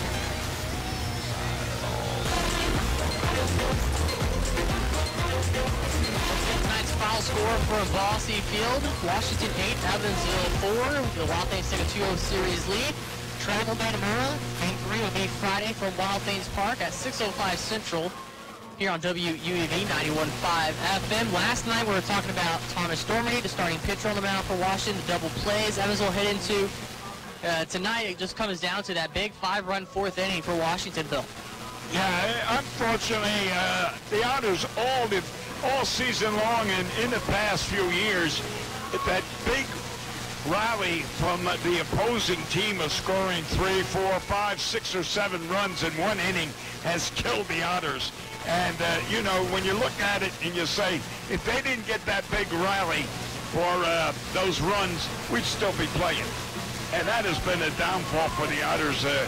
I guess you would say not getting the pitcher out in time, but that's a Monday morning quarterback saying it. And, you know, we're not down on the field. We're not coaching. We're not running the team. And it's just us giving an opinion.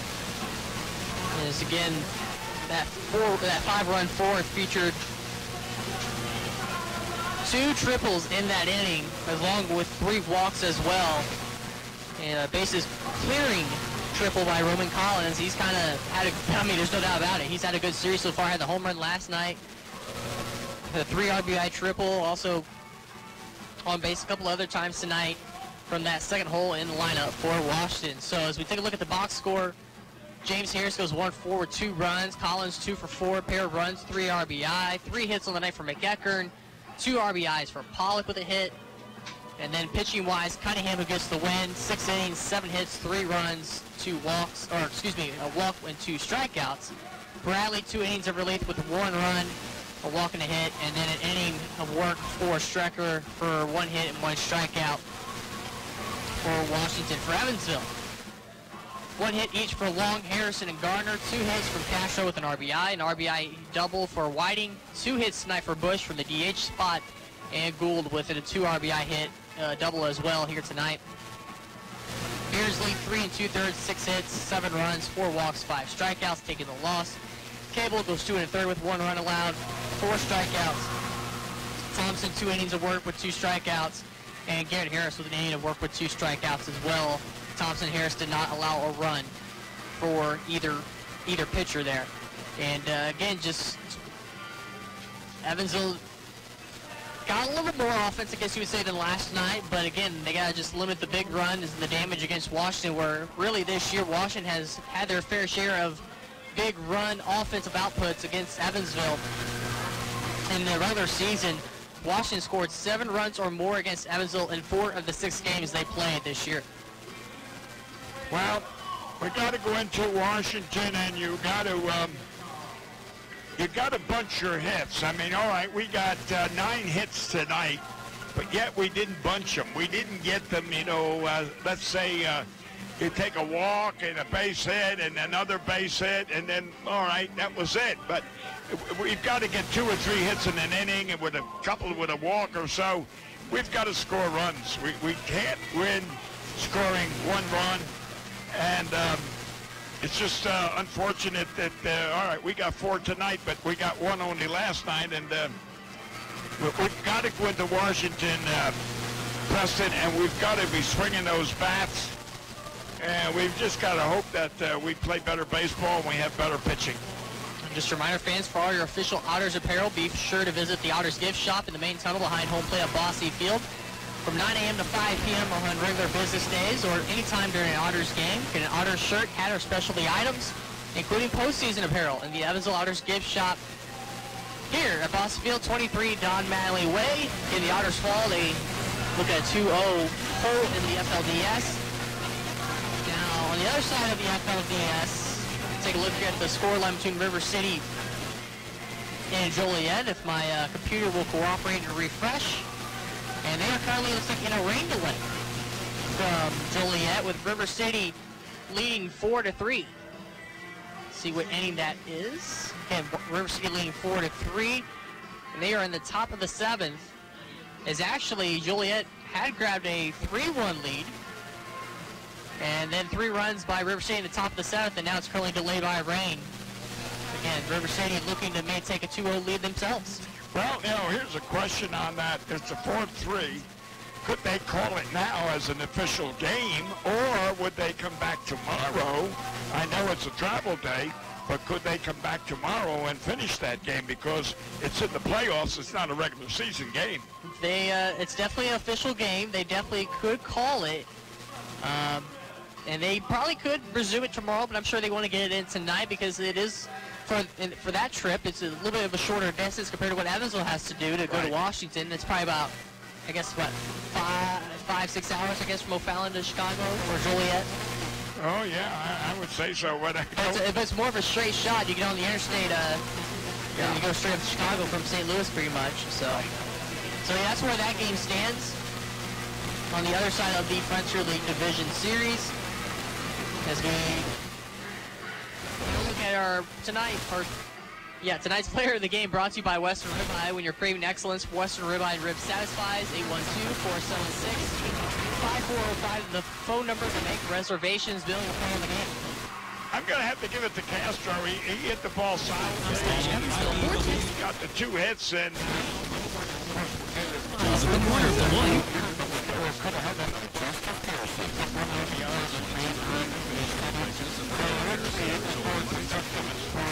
That's concerned. So I'm going to say Mr. Castro. That's our Western Ribeye player of the game. And before we sign off, Bill, any final thoughts? Well, number one, it's been enjoyable. Hopefully we come back. And I'm going to say this, and I'm going to say it over the so that hopefully we're back next week. And I'm here for my birthday. And I want you and Zane to buy the biggest birthday cake for me. And I want to share it with everyone in the press room. And then I want Zane to sing happy birthday over the PA. And I stand out there and I'll just wave to my fans. And Zane says he'll do it. Good. I'll be back. Will it be as big of a cake as what Sam had? Bigger than Sam. Oh. That one had an Otters logo on it. Will that one have an Otters? Yes, I want the logo of the Otters on it, and I want it to be at least a 10-pounder. As we are all very gracious and thankful for Sam sharing his birthday cake with us that his mom ordered for all of us, I guess, and at a bakery here in Evansville, and it was very tasty. One of the things that I enjoyed this year, Preston, with you and Sam and Zane and Bradley up here and all the people in the front in the press room, it's kind of a family up here, and we get along, we joke everything, and it is a pleasure working with all of you, and I look forward to, if God willing, I look forward to coming back next year. We hope to be back next week. Again, tonight's score 8-4. I want to thank everyone who made tonight's broadcast possible, including our producer back at the WEV studios, Paul Manley. Great work, and thankful for your help as always, as well as our Evansville Otters Digital Network crew. And for Bill McCune, I'm Preston Linebaugh repeating tonight's final score: Washington 8, Evansville 4. Thank you for listening. This has been a presentation of Evansville Otters Baseball, 91.5 WUEV and the Evansville Otters Digital Network, powered by Krickemeyer and Kahn.